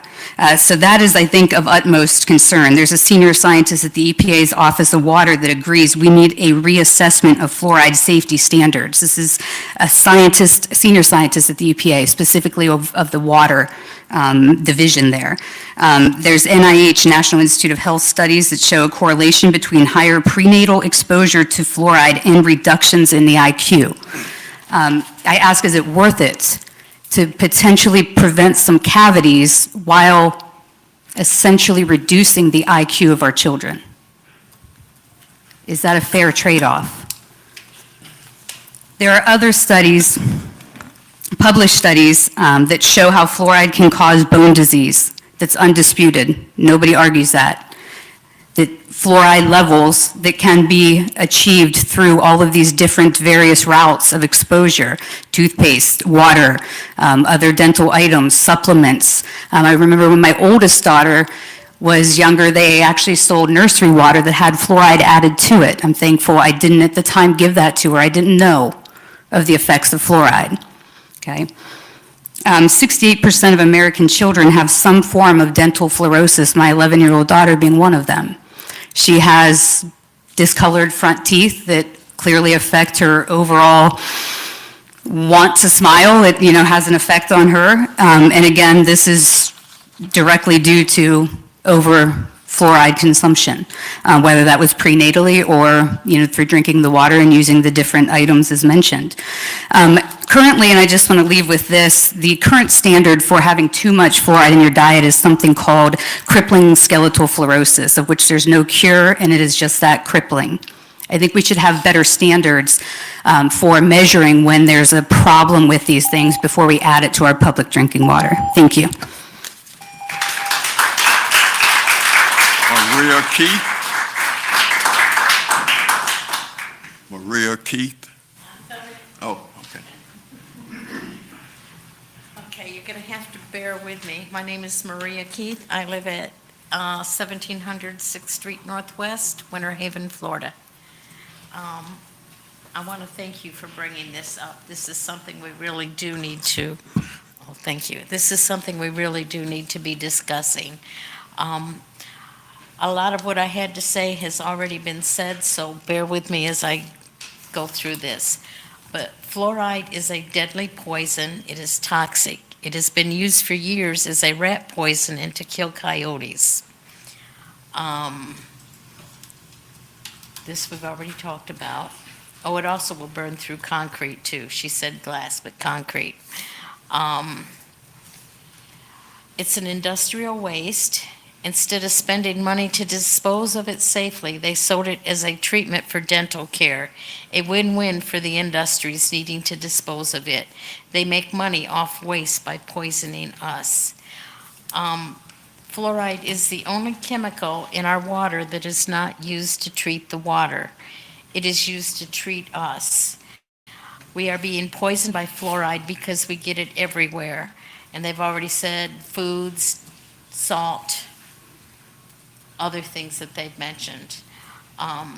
The balance that we're getting in the water, it may have been fine if that's all we got, but because we're getting it in all these other things that we're eating and breathing, raisins is really, really bad. It's like 3 point something. So that, if you eat raisins and drink this water, you could be in bigger trouble. It is something that we don't need in our water because you can have fluoride treatments, or you can eat these other things. You have it in your mouthwash, you have it in your toothpaste. We don't need it in our water. And I feel like I'm being forced to take a medication that I don't need. And I try not to drink our water here. In fact, I don't. I drink bottled water, and they say that's in some bottled water too. But I can't control where I shower. I'm getting it through my pores, and it's unnecessary. We're getting too much. So I would like to, the only thing I have that nobody's brought up is bone fractures, memory problems, numbs the brain, kidney disease, immune deficiency. They mentioned the bones, and that's plenty. And as far as the AMA and the CDC and the WHO, nobody trusts those people anymore. They've lied so much to us, we don't trust them anyway. So I think we need to go with what's going to be happening here. Oh, and only 30 countries in the world, being us, have fluoride in the water. And even Canada doesn't have it in there. And nobody in Europe does hardly. So, and their teeth aren't any worse than ours. We have more dental care, so we should look a little better, right? But I guess that's all I got. I thank you for your time. And I do pray that you get the fluoride out of our water. We don't need it. Thank you. Donna Hagar. Hi, I'm Donna Hager. My address is 4078 Great Egret Drive, Winter Haven. And listening to all the comments here, and I appreciate that we've had the opportunity to hear all the comments, it seems like it's really a no-brainer to take the fluoride out of our water. There's so many other ways that you can get fluoride without having to contaminate our water with it. As Pastor said, use wisdom, knowledge, judgment, and intelligence when making this decision. It's been mentioned that the EPA, who basically protects their own jobs by passing things, has known since 2016, that's 8 long years, that fluoride could be a problem for us. We know it's a health risk. Winter Haven has shown great leadership in the arts, and we can be very proud to show leadership in this area by eliminating fluoride now instead of waiting until it's going to be forced upon us anyway. So if we eliminate it, Winter Haven has another check mark and positives for us. I urge you to save the $48,000, save the money that we're using on medical care because of his health issues caused, and eliminate fluoride. You got the opportunity to do it tonight. Thank you. Steve Elias. Steve Elias.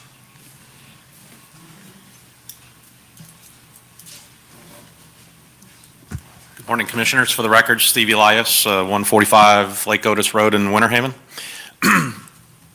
So I'm here tonight speaking as a father of 3 children in this community, the son of my father who's got Alzheimer's disease, been drinking the water for years, and as a water plant treatment engineer. That's what my master's degree is in. I've been designing water and wastewater plants in Central Florida here for 31 years. Here about follow the science, you hear that a lot. I want to remind everybody what this, I'm the science project guy in our neighborhood, so the scientific method. It's okay to have a hypothesis going into a situation, but you do testing, you examine that data, and then you test your hypothesis to see if it was really true. And you got to be willing to change your mind when new data comes available, and you just keep doing that. That science is never settled. You keep revisiting the data. Looking at that federal judge's ruling on September 24th, it's been repeated, the unreasonable risk, especially with children lowering their IQs. Listening to the attorney, the proponents, all the named agencies, refuse to re-examine the data over the years that they've been suppressing, and there's overwhelming research documenting these risks. I did a quick study. There were 454 studies, most of them with negative outcome. What was kind of startling, that under oath in that 7-year, everybody had a chance to bring their data to the table, all the organizations bring their studies. Under oath, the EPA, the CDC, the FDA, and others, every single one of them admitted under oath that there were zero studies showing that fluoride is safe for the brain. So it's a done, settled science, it's a neurotoxin. I actually did some, you go back and revisit what you think you know. I went back and looked at the material safety data sheets for this fluorosilicic acid and sodium fluoride. There's a lot of words in it that really concern me. Things like considered hazardous by OSHA, call poison center, doctor immediately, if you breathe it, contact with your skin or swallow. And here was an interesting one. If you ingest it, damage to delicate body tissues and the toxicology properties are not fully investigated. So that's our legal disclaimer that they're not, the science is questionable, I guess, according to that. As an engineer designing systems, I get designed to design systems that deliver potable water, which means safe drinking water. I can tell you, going back and revisiting all this, and I know I've never designed a system with fluoride added. I've never been a fan of it, but going forward, I guess good instincts over the years. I don't carry medical malpractice insurance for practicing medicine. I can carry professional liability insurance for my engineering actions, delivering safe drinking water. But because of that, I will never sign and seal a set of plans or whatever for a water plant delivering fluoride into the system. On a personal level, I've taken action to protect my family. I've spent like $3,000 on filters at my house to remove the city's fluoride. Now, I know everybody can't do that. My girls are actually away at college. I bought them Berkey filters and got them filter removal on that too, Gainesville, and they add it to their water too. But what's unfair here is that I still take a shower, I swim in my pool. I can't control that. It goes through your pores. My dad, he's got Alzheimer's. I don't know what a safe dose the city's drinking water is for him because he's already got Alzheimer's. I don't, how much rat poison, that's the way I look at it. But anyway, so I'd respectfully request that the city commission, to pass this resolution and discontinue adding this to the water, especially in light of this federal ruling. I don't know how, the city can take that chance going forward, the liability of this.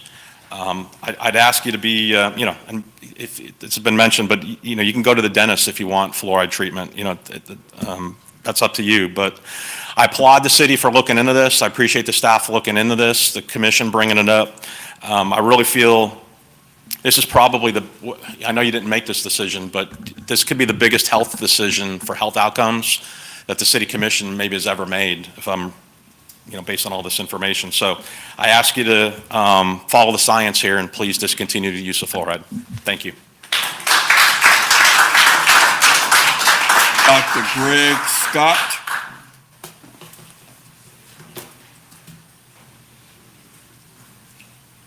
Greg Scott. Dr. Greg Scott.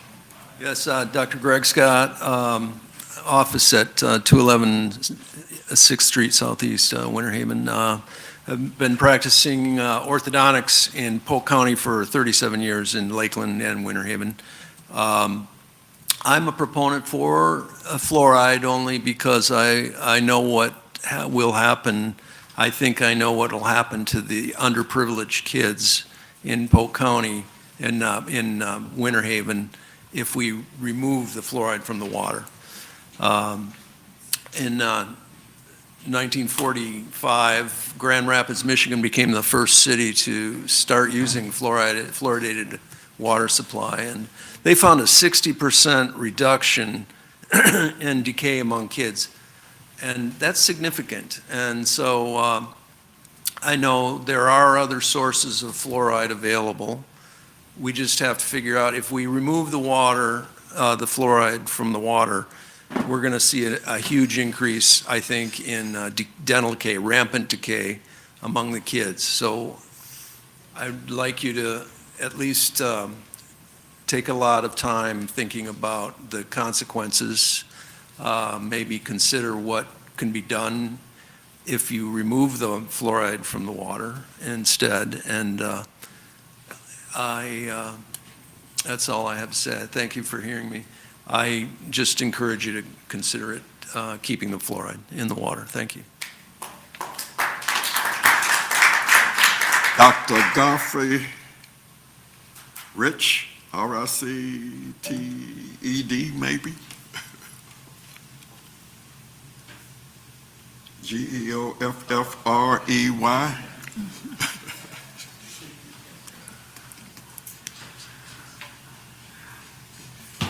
Good evening. My name is Dr. Jeffrey Rentel.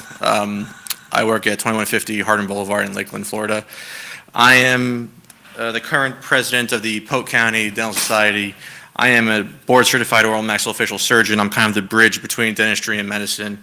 And I do spend my time outside of work working at LVIM, working on underprivileged patients that live below the poverty line and so forth.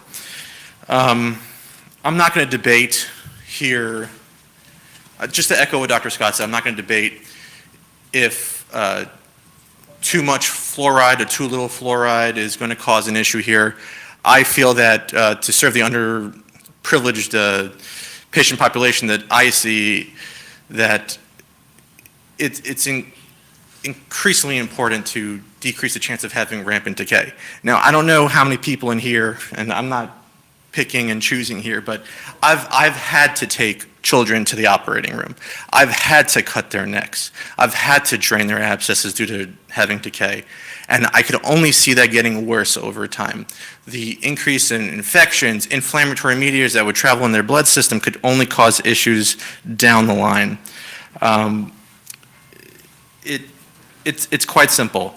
We use the data that's afforded to us. We make an excellent decision that could not really cause any issues for the children in the future. Again, to me, it's about the children.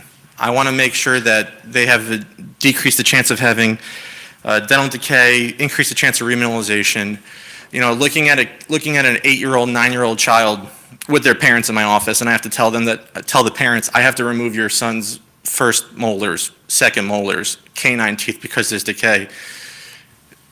Not only looking at the child and looking at how they're going to have issues with socialization, looking at the defeat in the parents' eyes when you have to tell them that your child is going to have to take out the adult teeth on these kids.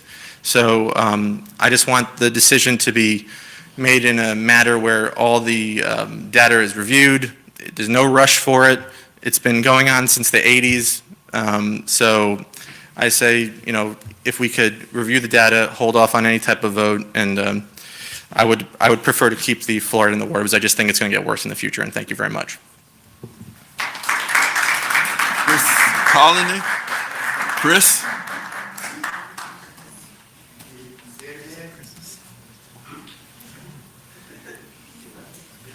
Commissioners, Chris Colony, 400 Island Way, Winter Haven, Florida, 33884. And I got involved with this stuff early on with my dad, had Parkinson's disease when I was 2 years old, and I lived through it forever until he died when he was 70 and a half. So the neuro component to fluoride potentially really sparked the interest. And I was born and raised here in Winter Haven. I've raised my 5 kids here in Winter Haven. My oldest is back here. He'll be having kids as well. And hearing the credentials of the dentist here, I appreciate that, but we kind of know what we know. I believe that, and COVID has kind of, discerned that to us. So right before this meeting, I received a letter,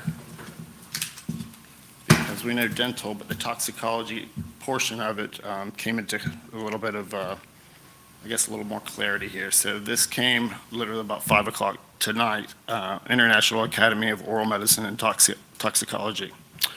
It said, this is from Kim Smith, the director. I would like to congratulate you on considering the removal of fluoridated water in our city following the federal judge's ruling on September 24th, 2024 regarding water fluoridation. This ruling brings critical attention to the ongoing debate about the safety and ethics of fluoridating public water supplies. International Academy of Oral Medicine and Toxicology, IAOMT, would like to provide some background on our organization and its stance on water fluoridation. The IAOMT consists of thousands of dentists and health professionals who are deeply concerned about the widespread use of fluoride in drinking water. Our members are committed to advancing science-based health practices and protecting public health. Our position on fluoridated water is clear. It poses potential risks to human health. Numerous studies have raised safety concerns, including links to developmental and neurological issues, as well as the accumulation of fluoride in tissues over time. Given that water fluoridation is essentially a medical treatment, the lack of individual consent for this treatment is troubling from both an ethical and legal standpoint. In light of these concerns, we strongly recommend that you move forward in removing fluoride from the municipal water supply. The IAOMT's position on this issue has been consistently supported by our extensive body of research and is outlined in detail in our official position paper, which I've copied the link. I don't have that with me, but I can supply it to you all. This position has been unanimously agreed upon by all IAOMT members, emphasizing the importance of individual autonomy and health decisions. We believe that the removal of fluoride from our drinking water is a crucial step towards safeguarding public health. We trust that after careful consideration, the city commissioners will prioritize the health and well-being of residents by taking action to stop the fluoridation of our water supply.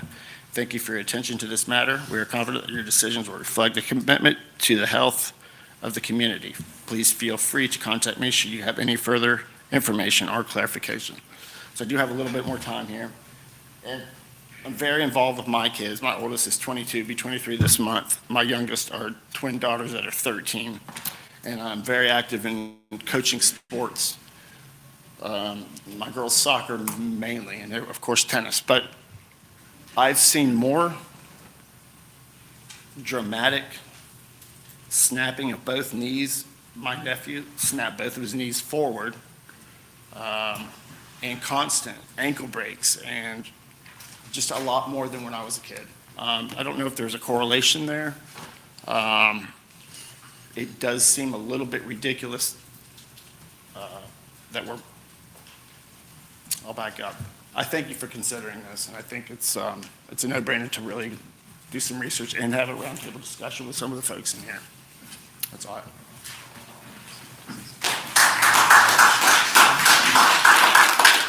Liz Suits.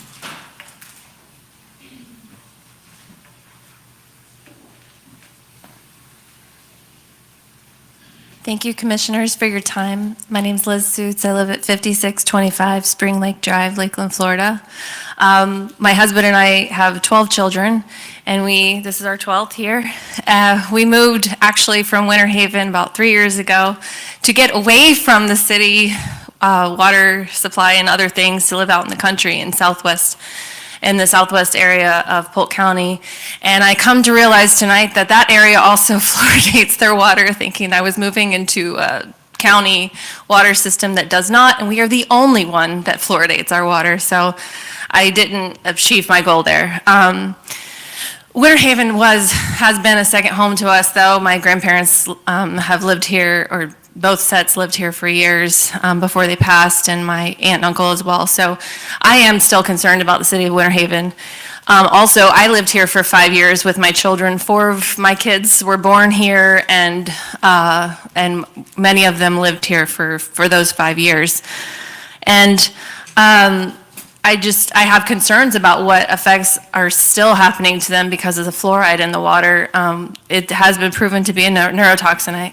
One of the bad things about being at the end is that everybody has said everything I've said, so I'll have to go off the fly. But I also represent the pregnant population, I guess, who has deep concerns about what's happening to my baby inside because of the water I'm drinking that I had no idea was fluoridated, and I have no way of opting out. I didn't consent to it. It's considered a medical treatment, but yet I have no way of getting out of it. And with 12 kids, we definitely don't have the money for a reverse osmosis system, so I can't take care of my kids' health in that way that I want to. Even if I wanted to, I couldn't afford it. As with any medical treatment, the fluoride comes with inherent medical risks. So this is a risk-benefit situation here. I would say with the dental fluorosis, it's notable to know that in the mid-20th century, only about 10% of children had mild cases of dental fluorosis. Now that number is much higher. I don't have the exact number, but it's also increased in severity as well. And all the other things that everybody mentioned, I won't mention. I do have a couple of children that struggle with ADHD, and that's one of the issues that has been correlated to. I have to wonder if that's from the water my kids were drinking. I guess I'll never know. But it's also important to note that topical fluoride application in the oral cavity, according to the Department of Public Health, appears to be a more direct and appropriate means of preventing cavities if one chooses to do that. We should not be mass treating the general population for cavities without their knowledge or consent. Our dentist always asks us if we want fluoride for our kids, and that's our choice to do that or not. Not to mention, it's readily available in most common toothpaste on the market. But there's also a good reason they don't put it in baby toothpaste. And we add it to their water without thinking about it. So respectfully making health choices for the public is not the job of this city commission or the water department, for that matter. I just want to go back to the neurotoxin for a baby's early development. As a pregnant mom, I really think about this. 75 to 90% of ingested fluoride is absorbed and readily distributed throughout the body. It easily crosses the placenta and reaches the fetus in amniotic fluid. And children retain higher proportions of absorbed fluoride compared to adults. They retain 80 to 90%, whereas adults only retain 50 to 60. And this incompletely formed blood-brain barrier is less likely to protect a developing child or fetus from the toxicity of fluoride. Imaging studies have shown that fluoride accumulates in the brain in the regions that are responsible for memory and learning. These are concerning facts for parents who have to deal with learning disabilities already. The United States Court District case that you've heard, I just want to point one thing out of that. In 2023, Winter Haven's water report showed that it was 1.1 milligrams per liter of fluoride. Even if the margin of error was what the EPA requires, it should be 0.4 is the optimal level. Thank you for your time.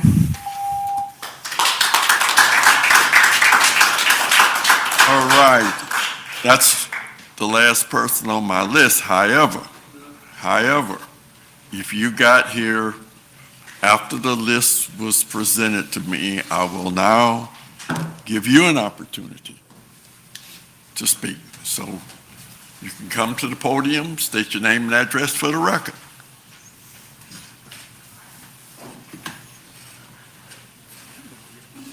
Thank you, Mayor Birdsong. My name is Jonathan Scott. I think I was mistakenly skipped on that list. My name is Jonathan Scott. My practice address is 211 6th Street Southeast. I am a past president of the Polk County Dental Association, and I'm speaking for the continuous addition of safe levels of fluoride to the city's drinking water. Removing fluoride would disproportionately punish the 1 out of 6 Winter Haven residents living in poverty. And as somebody who, I believe in the power of autonomy and the power of personal choice, so this is a conflict to me, but I've also seen the pain and financial burden that lack of access to fluoride causes firsthand. Removal of fluoride will simply be a cost transfer from the city residents. So please either table this issue so that both sides of the topic can hold an evidence-based discussion, or vote against the removal of fluoride in order to protect the residents you serve. Please exclude no one. Thank you. Next person. Joe McKee, 4015 Palmacia Circle. I just wanted to state some things that haven't been stated yet. My background is very, very diverse. Part of it was in light and industrial and institutional chemical manufacturing. One of the things that isn't commonly known is that fluoride was originally used, I shouldn't say originally, but one of the original purposes for a process called crystallization. So you guys might remember back in the day when the old banks had marble floors, calcium, and the lines that would go to the tellers, you would see that after a period of time they'd actually be worn and there'd be a little gully. Well, what they finally figured out was that if they took fluoride, spritzed it on the floor, took a buffer, buffed it in, they would turn that calcium crystal into a fluoride crystal. And the process was called crystallization. Now, any good floor guy will tell you, you don't crystallize a floor every day. You will make it so brittle, it will powder. So the crystallization process is something you would use randomly, maybe once every 3 months or so, you would use this crystallization process. Otherwise, that calcium would become so brittle, it would literally powder away. You got sand under your shoe, it would just powder underneath your feet. So it's well known that fluoride will neutralize into calcium. So think about, where is this fluoride going that you don't urinate out? About 60% of it. Where is it going? Day by day, you're neutralizing it into the calcium of your bones. We're wondering, why do we have all of these fractures, as was stated by that young man earlier? Why is it these older people are falling and having these broken hips left and right and left and right? They're consuming fluoridated water every single day, sometimes half a gallon a day. Where is that fluoride neutralizing? It's neutralizing in their skeleton. And those bones, if you were to take a femur, and I know you don't really see, you can't physically see the bone move, but all bones are meant to be flexible, kind of like a bow and arrow. You can flex the bow a little bit. And that's part of the process where that bone, then the osteoblasts release osteocalcin. The osteocalcin attracts the calcium, brings it back to the osteoblast, and that's how you build bone. Now, once you crystallize your skeleton, you have very little bending in that bone. And then what happens is that bone becomes very brittle, very weak, isn't able to release osteocalcin, isn't able to pull new calcium back into the skeleton. And you see right here, oh, I've got a scenario for broken bones all over the place. So that's just getting into the skeleton. Let's get into what was mentioned earlier. Let's get into, it is an endocrine disruptor. So think about this. In 1921, the federal government mandates that Morton iodize the salt. Why? Because we had so many issues with thyroid, goiter, and things of that nature, and U.S. soil is very deficient in iodine. So here, Morton iodizes the salt. Way back then, the only way to get your salt was at the general store. So they knew if they could iodize the salt, they could get iodine into people and stop all of these glandular issues. All glands need iodine for structure, and they need a lot of it. U.S. soil deficient, so we iodize the salt. But about the same time, we started chlorinating the water. That's another halogen. Then we started fluoridating water. That is a very powerful halogen, and it blocks iodine receptors. So we kind of wonder, like, why do we have all of these thyroid issues now? We're already iodine insufficient, and now we're blocking the receptors with fluoride. This is insane. Look at the amount of people who are on thyroid medications. About 1 in every 3 women over the age of 50, and about another third of them should be on one, but they don't even know it. The major culprit, fluoride. And for these people that say, yeah, let's just drink it. Let's just drink it every day. Should I stop? What in the world are you thinking? You can put fluoride on your teeth. You do not need to drink this on a daily basis in every ounce of water that you're drinking. That is just nuts. Thank you for your time. Anyone else?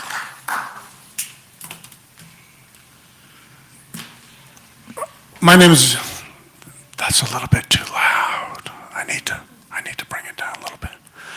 My name is Daniel Wolf. I live at 56 Lake Daisy Boulevard in Cypress Gardens. I see some very, very studious looks on the faces of the city council here. I think we've got some attorneys over there. We've got some dentists back here behind me. Yeah, this is the part of the evening when, well, I'm hopefully going to either intentionally or unintentionally provide a little bit of levity. Not too much. I'm still going to be serious. I still care about the issue. I'm being totally serious when I say this matters to me. Maybe not as much as some of the other people. All caps. All caps. And then on the lower, almost all caps. So I've had a lot of work done. A few cavities. Almost every tooth has a crown on it. Lots and lots of root canals. So, I mean, I've got a motivation to, let's stick more fluoride in there, because I've got a personal reason to argue for that. Let's get more of it in there. In fact, there's got to be more than just fluoride, which will bring about a perfect future, a healthy future, where we're all filled with wisdom and health, and, well, maybe we'll get to utopia. I know. Everyone's like, we've had enough of your stuff, Mr. Wolf. But the reason I'm talking this way is because I've been around dentists, I've been around people who are successful, never met one of them who was genuinely altruistic. Not one. I've met some dentists I got along, I liked, I enjoyed their personality, but they all had one thing in common, the ones I liked and the ones I didn't. They all wanted to live in the biggest house in that city. They wanted to drive the most expensive car, but they're all buying a stairway to heaven today. All of them are buying it. They care so much about the disenfranchised, the people suffering. They could cut their prices in half. They could do that. Now was it Brad who said, direct your anxiety, or no, what was the exact phrase you said earlier? Anguish. Your anguish? Is that it?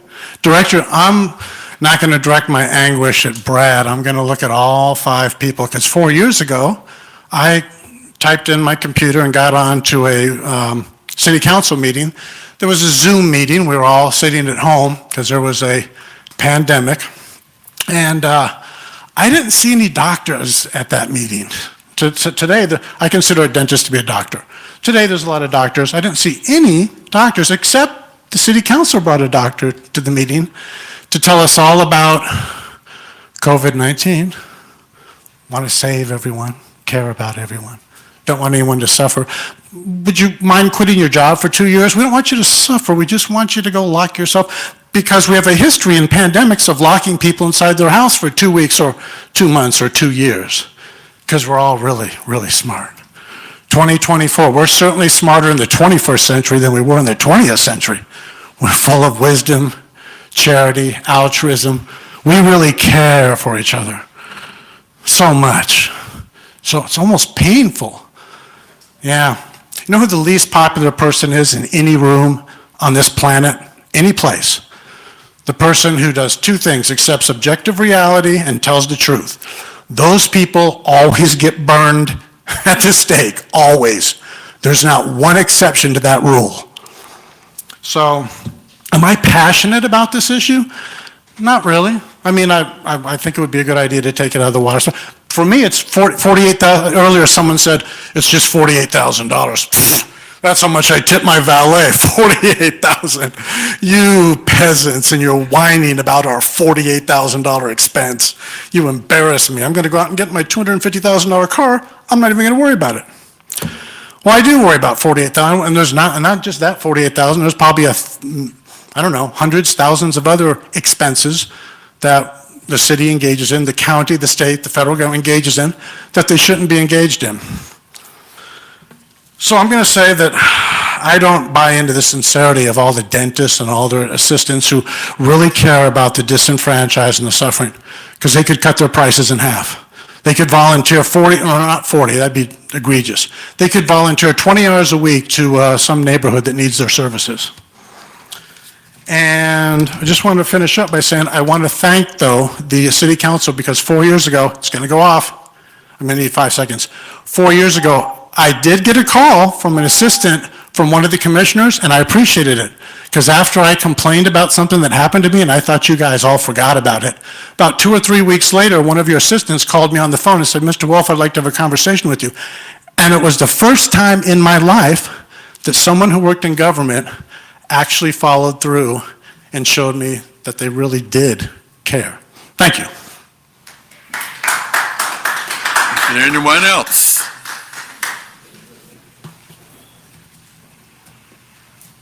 Jada Wilson, 2146 Mirasol Drive, Winter Haven, Florida.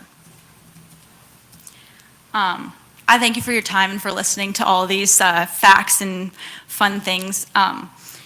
One thing I did notice is, I want to say that I don't really have a background in any of this, although my mother is a scientist and I grew up learning about all the fun things that science has to bring. I myself was never really interested in science, but I do know quite a bit of random facts about science from my mother.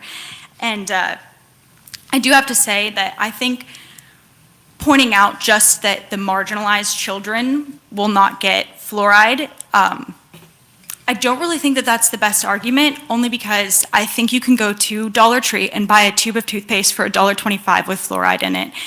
And I don't see why it would need to be in our water if you can go to the store and just grab a tube of toothpaste for a child in need. And again, like he was saying, I do believe that these dentists, if you really are concerned about these marginalized children, you can cut your costs or at least buy them a tube of toothpaste. I know that I'm sure half of them could probably afford to buy every marginalized child in Winter Haven a tube of toothpaste with fluoride in it. And another thing is, if if you're saying that these teeth are being removed from these children's mouths and things are happening to their teeth, how about we talk about the amount of sugar that our children are consuming too, and the food supply that our children are being fed? And let's talk about that and how that is causing this tooth issue, not that the fluoride is going to solve it, but that we need to get to the root issue, which is actually our nutrition and our health. And I think that that is so much more important for these marginalized children, because I'm telling you right now, I have a heart for children. I volunteer with children all the time. I love kids, and I see this issue. I see it, and it's sad to see what people are feeding their children. I think that there should be education on what we should be feeding our kids, and especially the amount of sugar that they're consuming. I do not think we should link the fact that we're putting fluoride in our water to solving the problem of malnutrition in our children. And I also think that if this is happening in humans, why is it not happening in our animals? Why are our animals not brushing their teeth? I don't think a deer brushes his teeth every night, but yet he's not getting cavities, right? I mean, I guess we're not checking their mouths, but their teeth aren't randomly falling out, and they're just fine. And I think that that also has to do with their nutrition, because they're eating a diet that God intended them to eat. And we are not. We are eating processed foods that are heavily, I know you guys don't have anything to do with the food supply and all that, but I'm saying I think this is the deeper rooted issue that fluoride in our water cannot solve. And I think that fluoride in our water is causing much bigger health issues that are costing our people so much more money to try and solve. I see it every day. People are spending thousands of dollars a month trying to save their health because these things that we're putting in our water are causing other issues. And again, it's not just fluoride. When fluoride's added, other toxins are added that are causing more problems. And these problems need to be solved. And then we're taking pharmaceutical drugs, and those are also contaminating our water supply, because if you think about it, you can't get those out. People are urinating in the water, and you cannot get that out of the water. So our water is highly contaminated. We do not need to be adding more contaminants to that. If anything, we should invest in a citywide reverse osmosis system and remineralization system. I believe that would be a better investment of our money than adding fluoride to our water. And that is all I have for you today. So thank you for listening.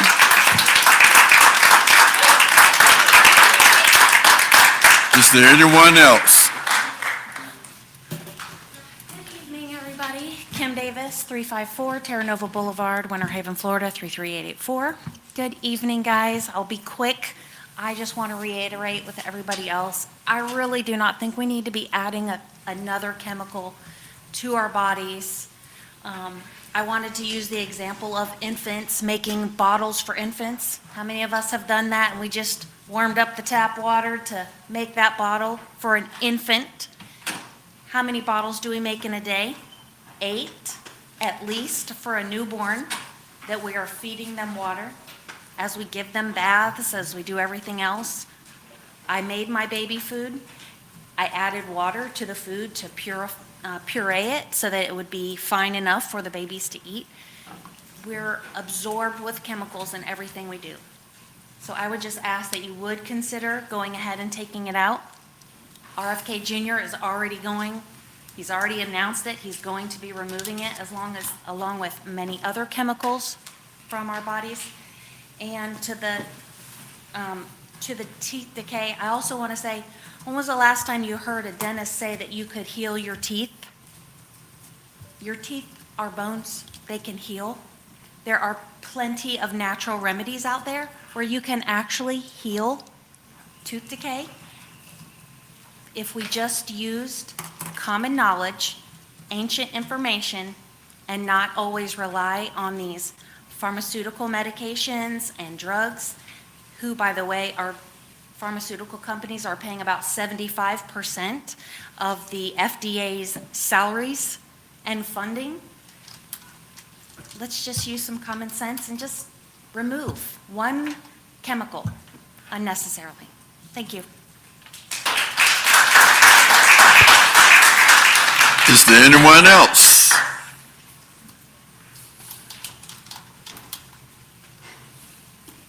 Good evening. My name is Richard Otter.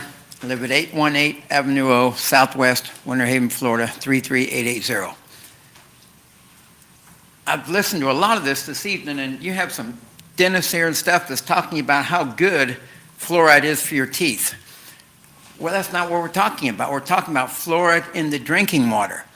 I have never seen a little kid take a swallow and rinse their mouth out, then swallow it. And playing in the streets and everything else, they drink it. It goes over the teeth and it gets into their stomach. I can understand gargling, mouthwash, toothpaste. Fluoride might be great for your teeth, but it's not for your stomach. And to put it in drinking water, I myself use I don't have a good water filtration system for my house, but for my drinking water I do. I don't understand it's not good for your body. I mean, it seems like everybody knows that, but I've heard it argued that it's great for your teeth. That's great, and I've heard the poor brought up a few times. You can get fluoride so many ways, but to put it in drinking water, that's in your stomach. That's your digestive process. That gets into places where it should not ought to be. I can understand it for your teeth, and that might be great. I don't know. I don't know what else to say, but thank you. Anyone else? All right, I will close the public hearing and reopen the city commission meeting. Is there any further discussion? Can I just ask, I've got two comments and. Go ahead. Two questions and then some comments. Gary, quick question. Gary, can you come to the podium?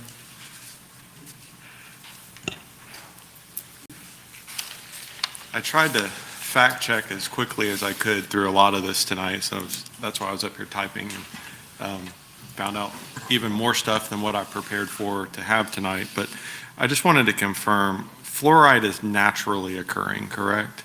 Yes, we have natural fluoride in upper Floridan water. Okay. And I don't know which way this vote's going to go tonight, but I just wanted to cover our basis. If it did go yes and we removed it, will fluoride still be found in our drinking water? Yes, it will be. It'll just be at a lower concentration. It runs between 0.2 to 0.3 milligrams per liter. Okay, thank you. I just wanted to get that on the record so that if it does pass and then a water report comes out and finds fluoride, we're not secretly putting it in there. So thank you for adding that to the record. Thank you.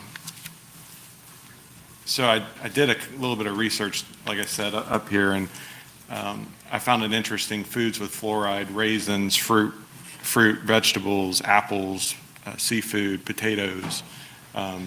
Plenty more on this list, and I just found that interesting. So there's plenty of fluoride to get out and about in our everyday life. I also found it interesting, and I learned something new tonight, the correlation of thyroid disease and fluoride. And I just found it interesting that I have hypothyroidism, and my sister has hyperthyroidism, and no other family member had any kind of thyroidism. So I don't know, maybe we're just the unlucky two, but that's odd. I was born in '81. She was born later in the '80s, and the city added fluoride to the water in '84. So take that for what it's worth.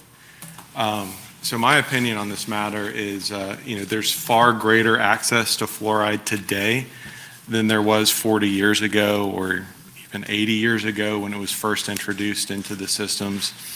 The government really should not be involved in healthcare or what goes into the bodies of citizens. Those really should be left up to the patient and to the provider. So those are my thoughts. Yes, Tracy.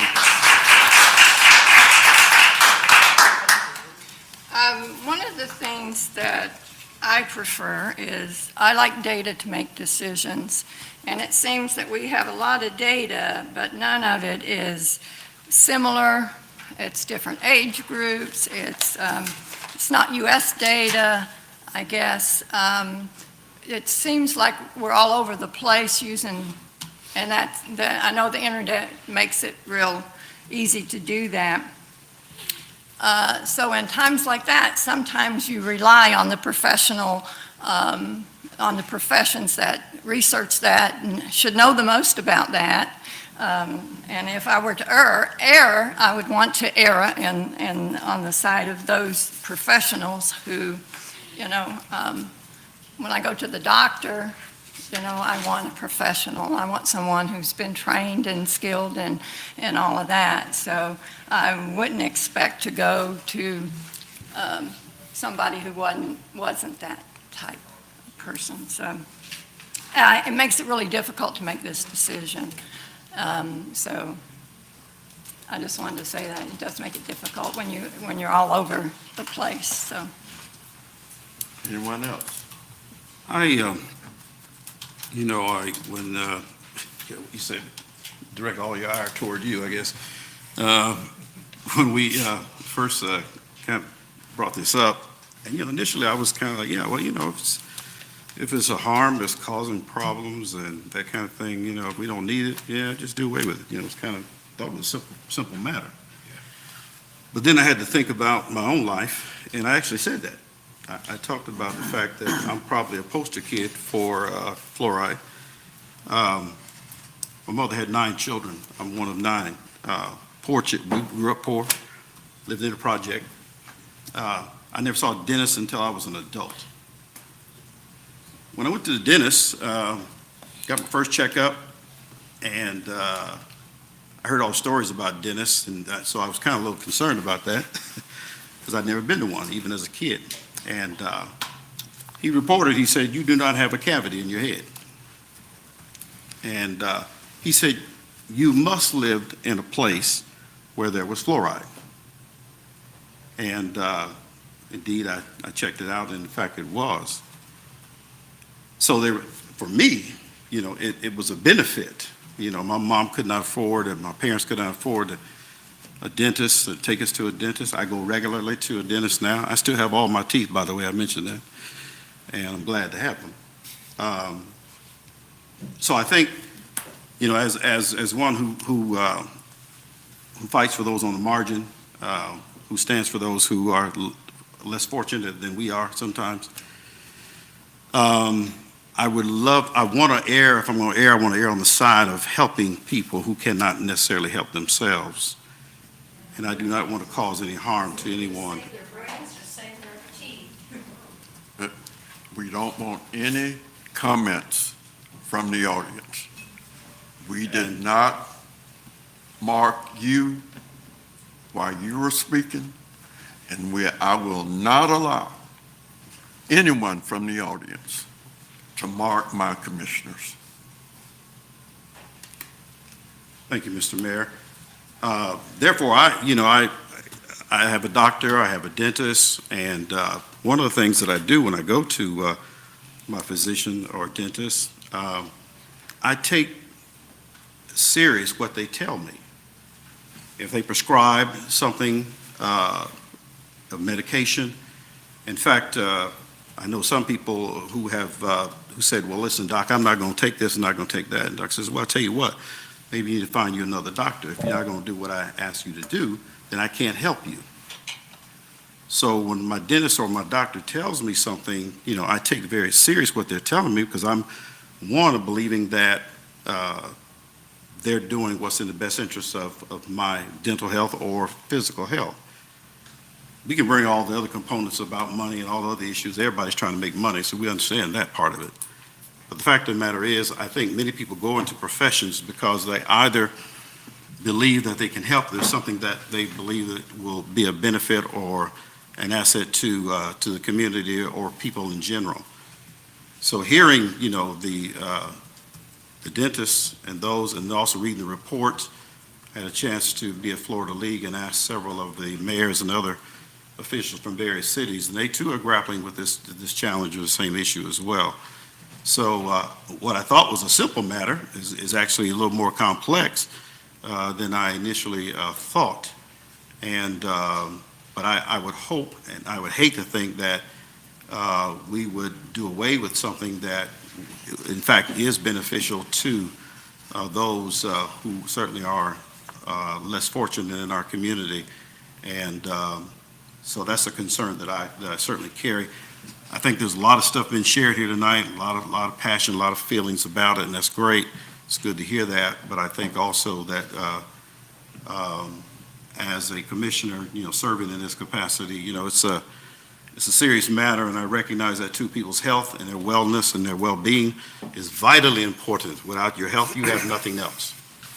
In fact, your health is your wealth. And so again, this is a very difficult situation. It's not as cut and dry as I thought it would be. And so that's where my attitude is at the moment. Any other commissioner? Yes. Yeah, just real quick for the audience, this is basically, what you've seen tonight is basically Civics 101. This is what local government is all about. We have an issue here that affects everybody. We're letting everybody speak. There's no rush. We're up here going to try to make the best decision we can. Not everybody's going to be happy with the decision that we make. So just understand, this is a good thing that's going on tonight. This is not a bad thing. This is a good thing that's going on. But I do have one question, and I go back to Dr. Palo's using of numbers. He said there's roughly 9,000 kids that walk the streets that are not getting fluoride of some way. Do we have, T, you might know this, or somebody might know this, is there a charity involved somehow? Because we donate $350,000, $400,000 to charity as a community every year. Is there a charity that gives away toothpaste or toothbrushes or something? Because if we pass this, we'll have an extra $48,000 that we could potentially use for fluoride, toothpaste giveaways or something to that effect. Is there some way we could possibly deploy this money in a different way to help the people that otherwise wouldn't have access to fluoride? I'll defer to Dr. Palo. Maybe the dental community has an awareness that. I can tell you through our grant and aid program, I don't believe we've ever had any of those agencies that have come forward that are dental specific. Certainly, you have programs within Polk County that focus on health care for those who are below the poverty line or have less resources to avail themselves to traditional medicine or traditional practices. But I don't believe, Commissioner Dancer, we've ever had anybody that has applied through our grant program or made themselves, known to us. Well, maybe we could mention that to the Haley Center, because the Haley Center, we award them money every year, and maybe they could take that on if there's not an existing charity out there, because I would be willing to potentially add some more money to that avenue if this passes, to potentially help the people that can't get fluoride toothpaste on their own. But that's just my thought, so. One of the things he had said with his information, I think it was Mr. Follow, you said 1 out of 6? Palo. Palo? Yeah. Okay, I wrote it down wrong, I guess. 1 out of 6 was, didn't have dental care. Yes, 9,000 people, that's what I was just talking about. He said it was like 9,000 kids. But there is county services available for dental care, and my understanding is there's a considerable wait to access those services, but, dental care is, once every 6 months. So the fact that takes 2 months to make an appointment, that's okay. Make your appointment 3, 4, 5 months out and go receive the care from the county. If you don't have dental insurance, or if you don't have access to a dental provider close to you, I had another thought and it just escaped me, so I apologize. But it just seems to me like that there's plenty of accessibility for fluoride if you choose to use fluoride on your teeth. And I know what it was, sorry. I would echo that. I would, if this does go through, I would love to see this $48,000 allocated to some sort of dental education for elementary schools. I remember when I was in elementary school, it was second, third grade, I can't remember which grade it was, but I remember they came and they educated us on how to brush our teeth and how to floss, and they gave us a little goodie bag and it had everything in it. I don't know if that program still exists.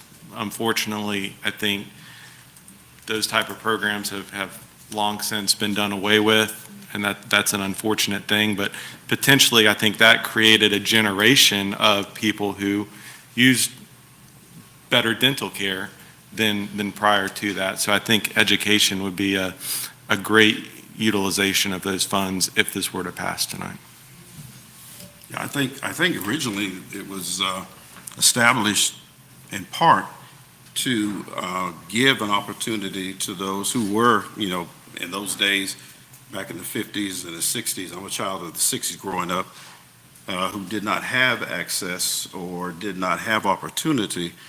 That's why fluoride was actually introduced into the system, because the benefits that were realized, and so therefore, those who did not have those chances would benefit. And apparently, because it obviously has done what it was expected to do, and it's amazing because we can have a benefit and don't realize what it's actually done for us or what it has helped. But now we look at it and say, oh, this is the worst thing that could ever happen to us. But we've been dealing with it for the last 40 years. And if you want to blame every health issue that you have on one thing, it's a combination of many things. Hereditary, it could be whatever. We know that. So you can't just blame all of the situations on one thing. And so it's challenging because, you want to do what is right, and you feel in your heart that is the best way to go, of course. And so again, I don't know what I've seen, the information I've seen, those communities that did stop with fluoride, the studies have shown later that they saw the numbers plummet and tooth decay went up, and there was a adverse effect. So that is the potential that we perhaps can realize if we in fact do stop fluoride and fluoridating the water. Mayor, I have one more thing to say. Yes, go ahead. I have worked in water for a long time, but, fluoride is not an issue with that. Some cities do, some don't. I saw this come up in Clearwater, and it was unsuccessful to take it out because, the medical profession, the dentist and things showed up, and so that at that time it was chosen not to. And I'll go back to you. I'm next to the oldest of 13. So we did not see the dentist. I was an adult. And I have, we lived we were farmers. We lived out in the country. So it was not in our water. We had wells. And so until I moved, when I was 18, 19 years old, I didn't have fluoride in the water. So I can't blame it on a lot of diseases, but I can blame it on a lot of dental money that I have spent for dental care. So maybe, I don't know. But like I said, I want it to be available to those people who can't afford it in some way. At least to have the opportunity to have, where they choose it in their toothpaste or whatever. But it is a concern. And the data, like I said, is all over the place. And so, I would like it more confined and say, and more results and whatever, but maybe that's not the way it is. Maybe it is time, as I said, there's a lot, when I spoke on this before, there's a lot of other ways to get fluoride now rather than in the drinking water. At one time, it was the only thing. There wasn't fluoride in toothpaste until probably the late 50s. I think that's about when fluoride came out in toothpaste. But now it's in almost everything. You can buy it over the counter. You can do all of that if you have the funding to do so. So it's like I said, it's a very tough decision. So for me, so. Anyone else? I know from the legal standpoint, John, some indicated that they felt as though this is being imposed or forced upon them, and that we put this in the water, and it's our right, assuming to do that. I don't know what else we put in the water, as far as that is concerned. I don't know all the components that actually go in. I know I've been to the wastewater treatment and seen how they treat water, and so I don't know all of the process there. So it's interesting to look at all that goes into it. But from a, that position, if they feel as though this is something that is being forced upon you, or you have to take, or, where do we stand with regards to that? I mean, is there a challenge there, or, I don't understand the legal aspect of that, so I'm asking the question. At this point, my understanding, based on the cases that we discussed that came out of the Northern District of California, the court in that case suggested that EPA should take certain actions and examine the issue and perhaps come back with rulemaking, which takes years and time. I'm not aware of any requirements that mandate us to fluoridate the water, one way or the other. We do, however, adhere to all of our permit requirements, and whatever we put in our water is permitted and is in accordance with appropriate practices and procedures as we sit here today. As far as I know, Gary Hubbard would be the best person to be able to opine on that issue. But in terms of, this is an example, as the Commissioner Dancer noted, is a pure policy decision. There is no legal requirement to do this one way or the other. And so long as we continue to operate our water system in accordance with the permits that are issued, then I think we're good. So this is your decision. I do have one more thing for you, John, in that same regard. I've received a lot of letters and emails and phone calls. One of them, and this didn't come up tonight, was that if, now that we know that this could potentially be harmful and we still vote to have it in the water, we now become liable in some way? Is that consistent with law, the way you understand it? And we, as commissioners, maybe are even personally liable because now that we know that it could harm, or not? I don't understand. Not that I'm aware of, Okay. Commissioner Dantzler. Until such time as the EPA or other agencies start promulgating rules and regulations that pertain to this issue, then I would think that you would have the liability would not be something that would be That was just one of the emails concerned I about at this received. time. That was just one of the emails that I received. and That it could was- evolve over time, though, as data and information becomes more apparent and studies become more known, if you will. I'm done. All right, anyone else? I think we've had a thorough discussion. We had a lot of people to speak. And so I will now call for the vote. All those in favor of the motion, let it be known by saying aye. Aye. Opposes, say nay. Nay. Can we have a roll call? Commissioner Dollison? Nay.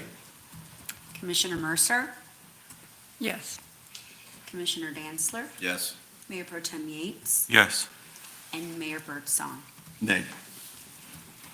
So for Motion clarification, that motion to accept Resolution R 2451 to cease fluoridation of the water passed.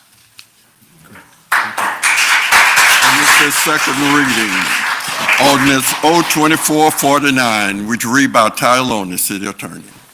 Thank you, Mr. Mayor. Ordinance number O-24-49, an ordinance amending ordinance 23-25, the 2035 Winter Haven Comprehensive Plan, 2035 Future Land Use Map Series, by revising the future land use map series by assigning primary mixed-use hub future land use to one annexed parcel, repealing all ordinances in conflict herewith, providing for the administrative correction of scrivener's errors, providing for severability, and providing an effective date. General location, 250 Cypress Gardens Boulevard. The area covered by this request is 0.89 plus or minus acres. Thank you. Thank you, City Manager. Mayor and Commissioners, ABC Properties LTD requests the city assign primary mixed-use hub future land use and commercial highway C3 zoning district to an annexed parcel totaling .89 plus or minus acres.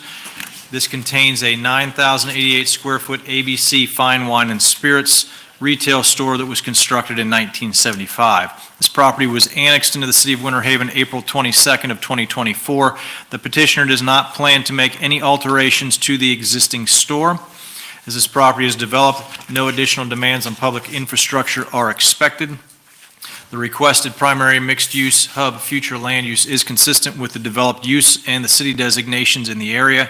The requested C3 zoning district is consistent with the primary mixed-use hub future land use designation. The Planning Commission, at its October 1st, 2024 regular meeting, voted to recommend approval of these requests. No members of the public spoke. Staff's conclusions are the assignment of primary mixed-use hub future land use and C3 zoning district is consistent with the developed use and surrounding city designations. And as this property is already developed, no additional demands on public infrastructure are expected at this time. Staff recommends the City Commission move Ordinance 024-49 to second reading. Thank you. Thank you. The second reading will be on November 25th. However, if there's anyone that would like to speak to this ordinance, may do so at this time. Seeing none, we'll move right along. Ordinance 02450, would you read by title only, City Attorney? Thank you, Mr. Mayor. Ordinance number O-24-50, an ordinance amending Chapter 21 of the Code of Ordinances of the City of Winter Haven, Florida by assigning Commercial Highway C3 zoning district to an annexed parcel, repealing all ordinances in conflict therewith, providing for the administrative correction of scrivener's errors, providing for severability, and providing an effective date. General location, 250 Cypress Gardens Boulevard. The area covered by this request is 0.89 plus or minus acres. Thank you. Thank you, City Manager. Mayor and Commissioners, Ordinance 024-50 is a companion ordinance that addresses zoning. Staff recommends that this be advanced to second reading. Thank you. We will have the second reading on November 25th. If there's anyone that would still like to speak to the zoning, you can do so at this time. All right. Ordinance 02451, would you read by title only, City Attorney? Thank you, Mr. Mayor. Ordinance number O-24-51, an ordinance amending ordinance 23-25, the 2035 Winter Haven Comprehensive Plan 2035 Future Land Use Map Series by revising the Future Land Use Map Series by assigning neighborhood support future land use to one annexed parcel, repealing all ordinances in conflict therewith, providing for the administrative correction of scrivener's errors, providing for severability, and providing an effective date. General location of parcel generally located north of Highway 550 West, east of King Road, and south of Cross Tower Drive.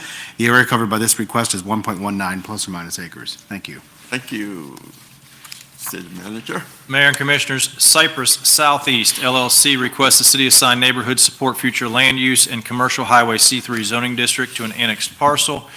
Parcel was annexed into the city on May 13th, 2024. The petitioner intends to develop the property with a multi-unit commercial building for small businesses. Based on 1.19 acres, the maximum potential square footage under the proposed neighborhood support future land use would be 12,959 square feet.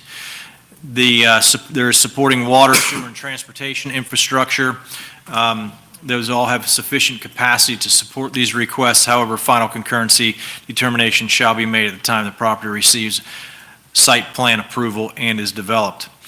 The requested neighborhood support future land use is consistent with the property's frontage on an arterial highway and at the intersection with a collector roadway. The requested C3 zoning district is consistent with the neighborhood support future land use designation. Planning Commission at its October 1st, 2024 regular meeting voted to recommend approval of these requests. Two members of the public spoke with questions related to the required landscape buffers and potential drainage issues. Staff's conclusions are as follows. The assignment of neighborhood support future land use and C3 zoning district is consistent with the property's frontage on an arterial highway and at the intersection with a collector roadway. And there is sufficient public infrastructure capacity to accommodate the maximum theoretical development under C3. Staff recommends the City Commission move Ordinance 024-51 to second reading. Thank you. The second reading will be on November the 25th. ordinance 02452, that's zoning. Would you read by title only, City Attorney? Thank you, Mr. Mayor. Ordinance number O-24-52, an ordinance amending Chapter 21 of the Code of Ordinances of the City of Winter Haven, Florida by assigning Commercial Highway C3 zoning district to an annexed parcel, repealing all ordinances in conflict therewith, providing for the administrative correction of scrivener's errors, providing for severability, and providing an effective date. General location of parcel generally located north of Highway 540 West, east of King Road, and south of Cross Tower Drive. The area covered by this request is 1.19 plus or minus acres. Thank you. Thank you, City Manager. No, it deals with This is zoning. ordinance 24-52 is the zoning ordinance, and staff recommends that this be advanced to second reading. All right, thank you. Ordinance 02455, would you read by title only, City Attorney? Thank you, Mr. Mayor. Ordinance number O-24-55, an ordinance extending the corporate limits of the City of Winter Haven, Florida, so as to include therein additional territory lying contiguous and adjacent to the present boundaries of the City of Winter Haven, Florida, describing said additional territory, repealing all ordinances in conflict therewith, providing for the administrative correction of scrivener's errors, and providing an effective date. General location, 75 Sage Road. The area covered by this request is 8.64 plus or minus acres. Thank you. Thank you, City Manager. Mayor and Commissioners, E.R. Whitehead requests the City Commission annex one parcel totaling 8.64 plus or minus acres located at 75 Sage Road as depicted on your screen. He is seeking annexation for the purpose of obtaining city utilities for future development. Current taxable value of the subject property is approximately $263,325. Staff recommends the City Commission advance ordinance O-24-55 to second reading. All right, the next reading will be on 1125. New business, City Manager. Thank you, Mayor and Commissioners. This is pertaining to the guaranteed maximum price for Chain of Lakes Park Phase 2. So in 2023, the Commission awarded RFQ 2245 for Chain of Lakes Park Phase 2 construction manager at risk to RADA Construction. We have been working with RADA over the past several months to advance that project. The Commission authorized the city manager in June of 2024 to issue multiple purchase orders not to exceed $17 million as portions of that project were ready for construction. That was done in an effort to maintain a time frame and schedule of delivery for early winter 2025. To date, the city has issued $15,368,501 as incremental construction packages towards this project.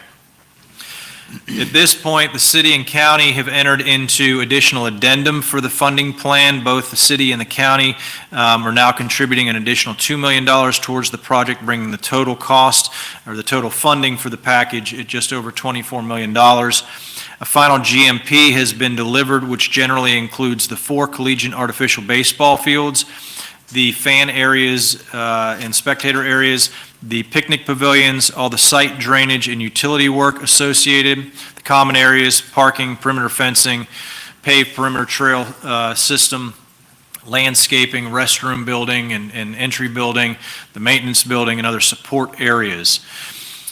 As I mentioned, the city currently has $24,646,906 budgeted for this project within the current fiscal year. The following breakdown is shown in your table, details the expenses associated with it. You can see in your table the total amount of funding that is available, and you can see in the bottom portion of that early release package A and B, and then a final release package of $8,643,906. This brings the total project expense $24,748,407. It leaves a remaining balance of $148,499 that we are recommending be retained as project contingency. RADA has submitted the final GMP for this project at $24,012,407. That does include that final purchase order. Staff recommends the City Commission authorize the city manager to sign and authorize the final guaranteed maximum price amendment for the project in the amount of $24,012,407, approve the overall project budget of $24,896,906, and to take any additional action related to the completion of this project. Katrina, do we have photos? So I just want to walk you through. I don't know if you've had a chance to see this site. These are probably at least a week old at this point, probably longer than that. You can go back if you would, Katrina, please. So the two fields starting in the upper right-hand corner, that would be Field 1. Field 2 directly below that. Field 3 is not yet constructed. We have a lift station that services Park Lake and this site, which has to be relocated first. And then Field 4 closer over to the lake. If you'll advance the slide, please. You can see where the lower fields did exist. You can actually see some of the clay infields of those. That area is being dug out as the retention holding area for this entire site. That is about 15-foot drop from the top of the existing berm down to the bottom of that, and that will hold water. So that is going to be a nice water feature. The trail system that surrounds the entire project, you can see, will be built up on that berm. There's all the lakeside vegetation that we've had a lot of discussions on, and we talked just recently about our efforts to have that removed. That is moving forward. Katrina, is there more photos here? This is another look back towards the lake from above the field house, and you can see how these fields really open up onto the lake. T, where's the fourth field? I see 3. Okay, so if you're looking right here, you can see that is Field 3, which she's hovering over right there, and then Field 4 to the west of that. So Field 3, it looks tighter than it actually is because you still have Cletus Allen kind of driving down through there. But when you see how they lay out, it fits in there just right. If you happen to go by there today, if you drive Landings Boulevard or down through Chain of Lakes Park, you would see that the artificial turf began being laid on field number 1 today. The backstops, Commissioner Dancer is a baseball player. You understand that when you put chain link fence on there, every foul ball dents and bends that. These will actually be netted backstops, similar to what was in Chain of Lakes Stadium. So that holds up, has much greater durability and actually a lower cost for the project at the end of the day. They will build one field at a time. What you see down there is 57 stone. Then there's a smaller stone that goes on top of that, and then a sand base, and then the turf goes down. That turf is then topped with sand and a rubberized infill that causes the blades to stand up and gives the durability of the turf. The poles for all the backstop and fencing on Field 1 and 2 are in. They'll finish Field 1 with that turf. Andy, I think we said it takes about 15 days to do one field with the turf as they roll it out and seam it and make it all what it needs to be, and then they'll move to the next field and the next field and the next field. So it is quite an amazing project to see. The trail system will go all along the east side of these two fields that you see here, down along the lake shore, and then up around that water retention area. So it'll be a really beautiful scene there, very usable space. All right. Any questions? Entertain a motion? Mr. Mayor, Yes. motion to approve the Chain of Lakes Park Phase 2 guaranteed maximum price. Thank you. I will close the commission meeting, open the public hearing. Anyone wishing to speak to this item from the public can do so at this time. Mr. Mayor, can I just ask for clarification on that one item? All right, I will close the public hearing, reopen the city commission meeting. I just want to make sure that the motion includes the GMP, the total project budget, and the authorization to complete as per the recommendation. It does. Everything as stated. Thank you, sir. Just for the record, I needed that. All right, any discussion? All those in favor say aye. Aye. Opposes by the same sign. What's the completion date on that? What is the completion date? The baseball fields will be ready for play when Russ Matt Collegiate Invitational comes to town in late February. The vertical buildings will not come online until late summer. So our commitment to the partners at the county and the TDC was to have those fields activated, so we'll end up bringing in temporary restroom buildings and some food truck type concession services. The fields following Russ Matt will likely shut down for a period while we're doing the construction of those buildings, and we're working with TDC and others on all the scheduling for that. Will there be any shade canopies over the bleachers? Did we ever decide on that? Andy, you want to speak to the amenities? Good evening. Yes, there are shade canopies over the bleachers similar to Reuben Williams, and there are also some large shade canopies as you go in the common areas, in the gathering areas as well. It's going to get hot out there in August. Very hot. All right. Commissioner liaison reports. Commissioner Mercer. Okay, I'm just going to go through the list since it's been a long night. Chamber Lunch and Learn for the Theater Winter Haven and at the Ritz with Dan. He told us all the things, I guess, that we're going to do there. So Polk Arts and Culture Hall of Fame Gala, I went to that. Polk Vision, Mayor's Roundtable. Mayor Pro Tem was there, he did a great job. And giving them the rundown on Winter Haven. So, the 4th Annual Hispanic Heritage Luncheon, and was a great luncheon. Yeah, I think even better than ever before. So, and thank everyone for all their work and hard work that they do when they prepare and do all of that for us. State of the City event. Again, our city manager talked for over 2 hours on everything. Is that good or bad? That was good. I mean, I don't think you even stopped. It's just keep going. So never slowed down. FLC Legislative Committee, mine's the municipal now. I did transportation or intergovernmental relations for a while. Since I've been here, I guess the first 4 years. And so this municipal committee is more my style. And I also went to hear Gary speak on the water side. I spent the first he did his presentation, so I wanted to make sure that I saw that. And then I went on over to my committee. Lake Howard Heights Veterans Day celebration. They have quite a few centenarians, I guess, whatever it is. And one of them in particular had reached his 100th birthday on the 11th, on that day. So it is always hot there. We're always in the sun, so at 1 o'clock it was really hot. So, but it was a good celebration. So, and that was it. Commissioner Densler.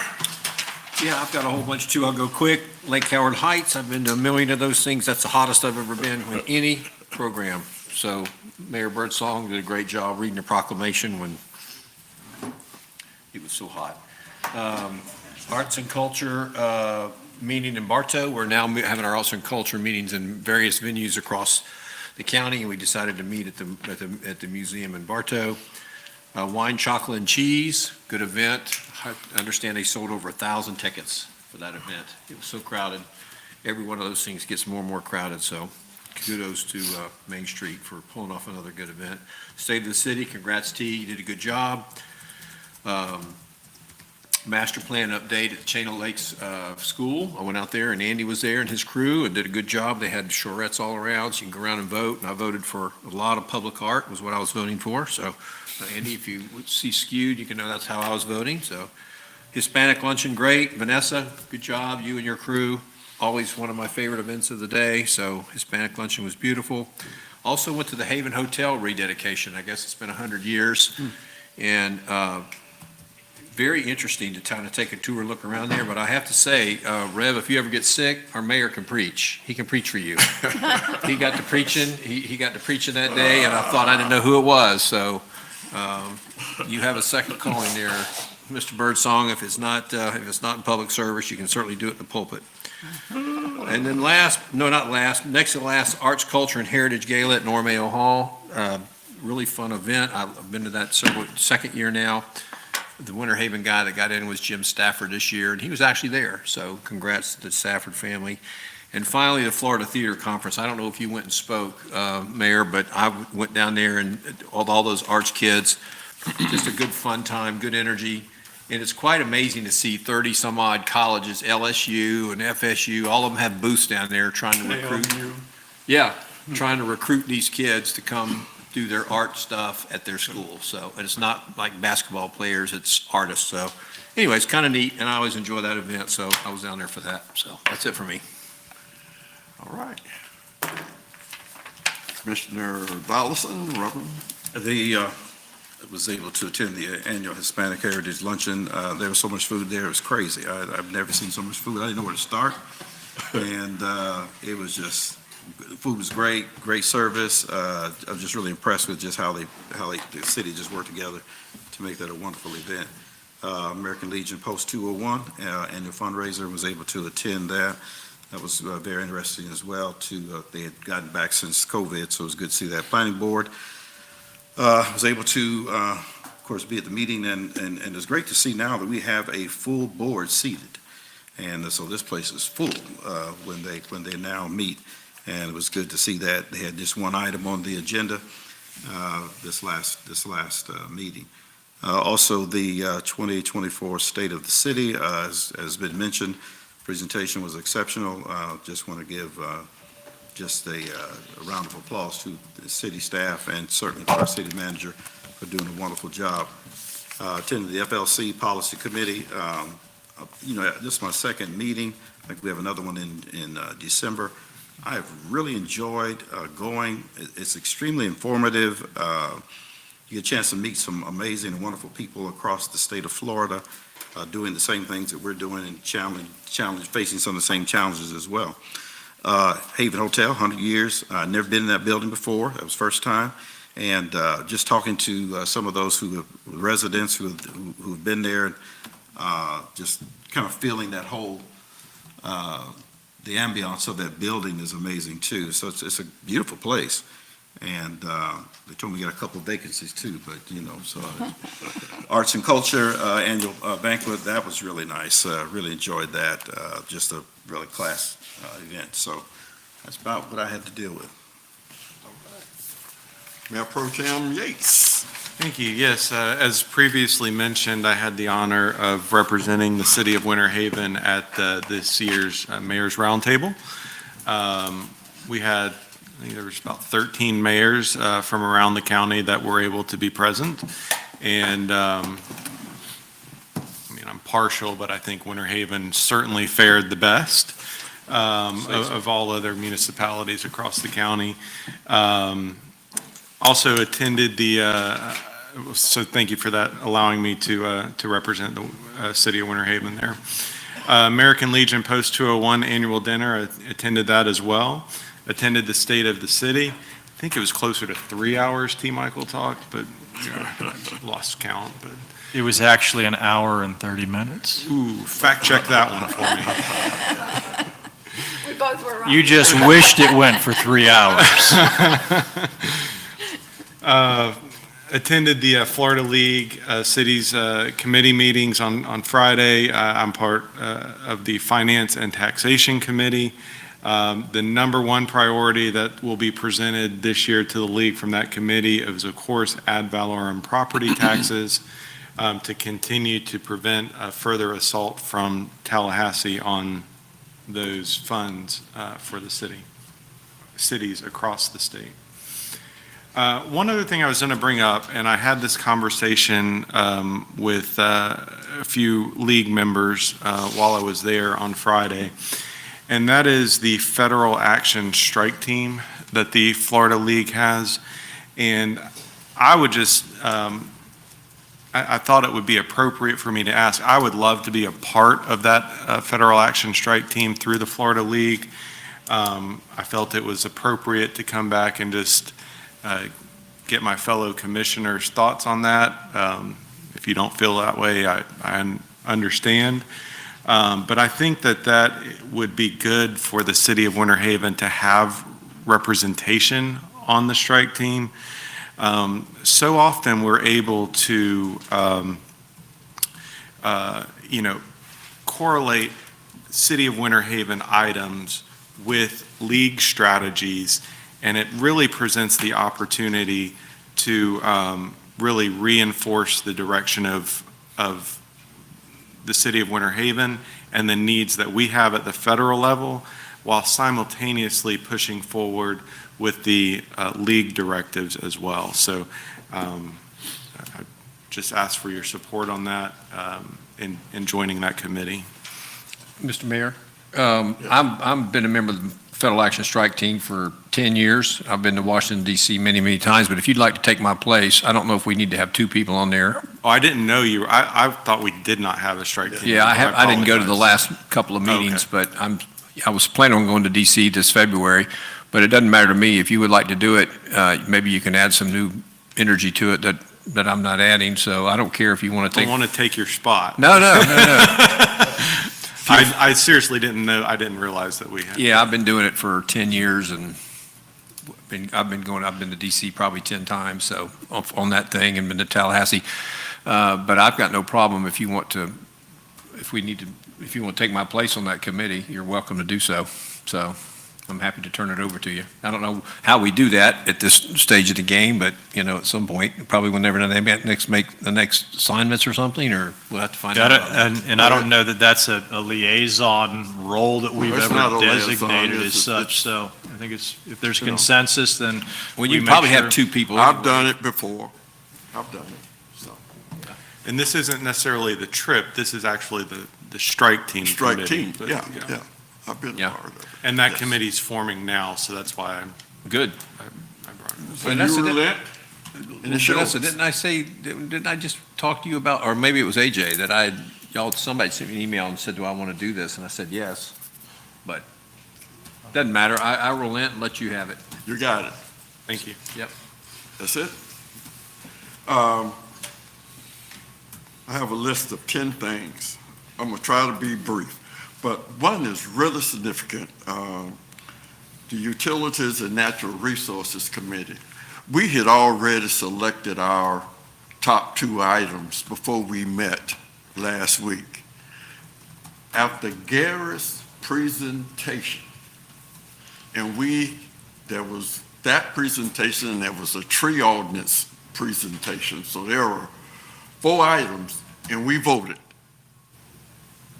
The One Water came in second.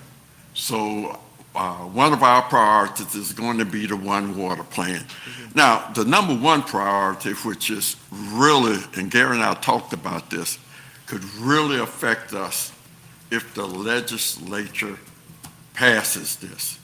And that is a cap on transfer from the enterprise funds, and also a cap and a reduction on what you can charge utility customers outside your city limits. And Gary said if that's lowered, that the schedule that we just had, that Ratellis did, would all have to be revisited because those numbers would not work. So that is a major, major, major, major concern. So hopefully it won't get passed. But the league is certain that it's coming back in this legislative session. So that's something that we need to keep our eyes on. I'll tell you one of the things I did that really sort of shocked me because I had never seen it. A day with our sheriff sold for $66,000. Oh. 3 people paid $22,000 each for a day with the sheriff at the Winter Haven Hospital in Gaylor. I'd never seen anything like that in my life. You can do it for free if you make the wrong choices. Right along. The In the back of the car. the theater conference, I gave a greeting to those 1,600 kids.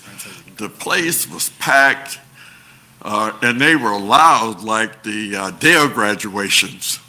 You know, you say something and they, close your ears, but it was really good. But what I really was impressed with is the number of colleges and universities that was at that field house. Every inch of the space they took me all around was being utilized, which is great for us. And the great thing about it is that the conference is coming here for the next 5 years. So we got a 5-year contract, so that's really impressed with that. The Winter Haven EDC board meeting was today, and one of the things that and I had not heard this, and maybe you all have, that the school board, in fact, Superintendent Hyde is going to present to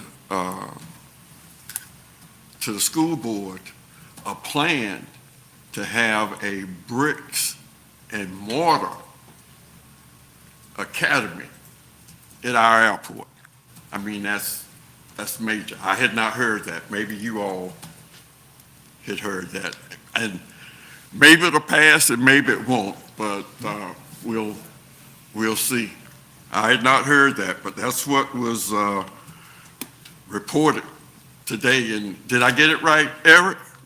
That's what I thought I heard. I had not heard that before. Yeah.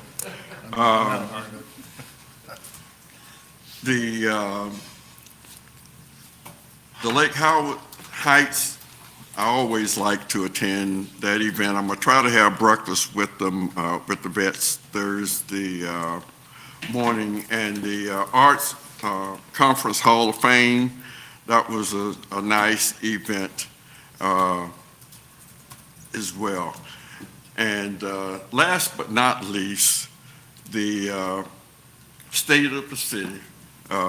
It was good. T, you're doing a great job. And, listen, you all have to know. I think it was the intro. Of all of the people up here, I've sat through at least 20 state of the city. And so this was different. It was different. We've done them all kind of ways, from all of the staff having parts, and I mean, thank you, T. Thank you, It was sir. good. It was good. So that's all I have. City Attorney? Thank you, Mr. Mayor. Commission, nothing this evening. City Manager? I've got 3 things if I could. They are simple reminders. Tomorrow evening, beginning at 5:30 at the Willowbrook Golf Course, will be another one of those Parks, Recreation, and Culture Master Planning public meetings. So if you were unable to make the one last week at Chain Lakes Elementary, tomorrow evening being Wednesday at 5:30 at Willowbrook Golf Course. Thursday evening, please don't forget, that's the Ridge League of Cities dinner that will be held at Normail Hall. I will not be in attendance with you when that event got moved. I had already committed to emceeing another event here in town, so MJ and I are going to divide and conquer. So he will handle that on behalf of my office, but from what I heard today, they are now on a waiting list for people to get into Ridge League of Cities, that we sold all of our tickets. Wow, So, that's good. and then the Celebration of Life for Andy Ireland is this weekend. That is Saturday at 11 a.m. at Christ Community Church. So if any of you are interested in attending that, again, this Saturday, 11 a.m. That's all I have. Thank you. Deputy City Manager? Nothing this evening, sir. Thank you. City Clerk? Nothing this evening. Mr. Mayor, I got one thing. Yes. Thursday, I have on my calendar post-election audit. John, do you know, am I supposed to go and certify anything, or we don't have anything? For some reason, I have that on my calendar. It must be an errant Okay. entry I because just we're want in to a, make sure. we're odd number, or even year. Right. Yeah, I don't know why I made didn't it. send anything. No, I'm on my personal calendar, so I personally typed it in. Oh, So I don't know why I made that mistake, but no problem. All right. Well, we're at the end of the meeting. Emergency matters not received for the agenda. Motion to adjourn. So moved. We adjourn. Have you decided whether you're going to do the CRA board meeting on December 4th at 4?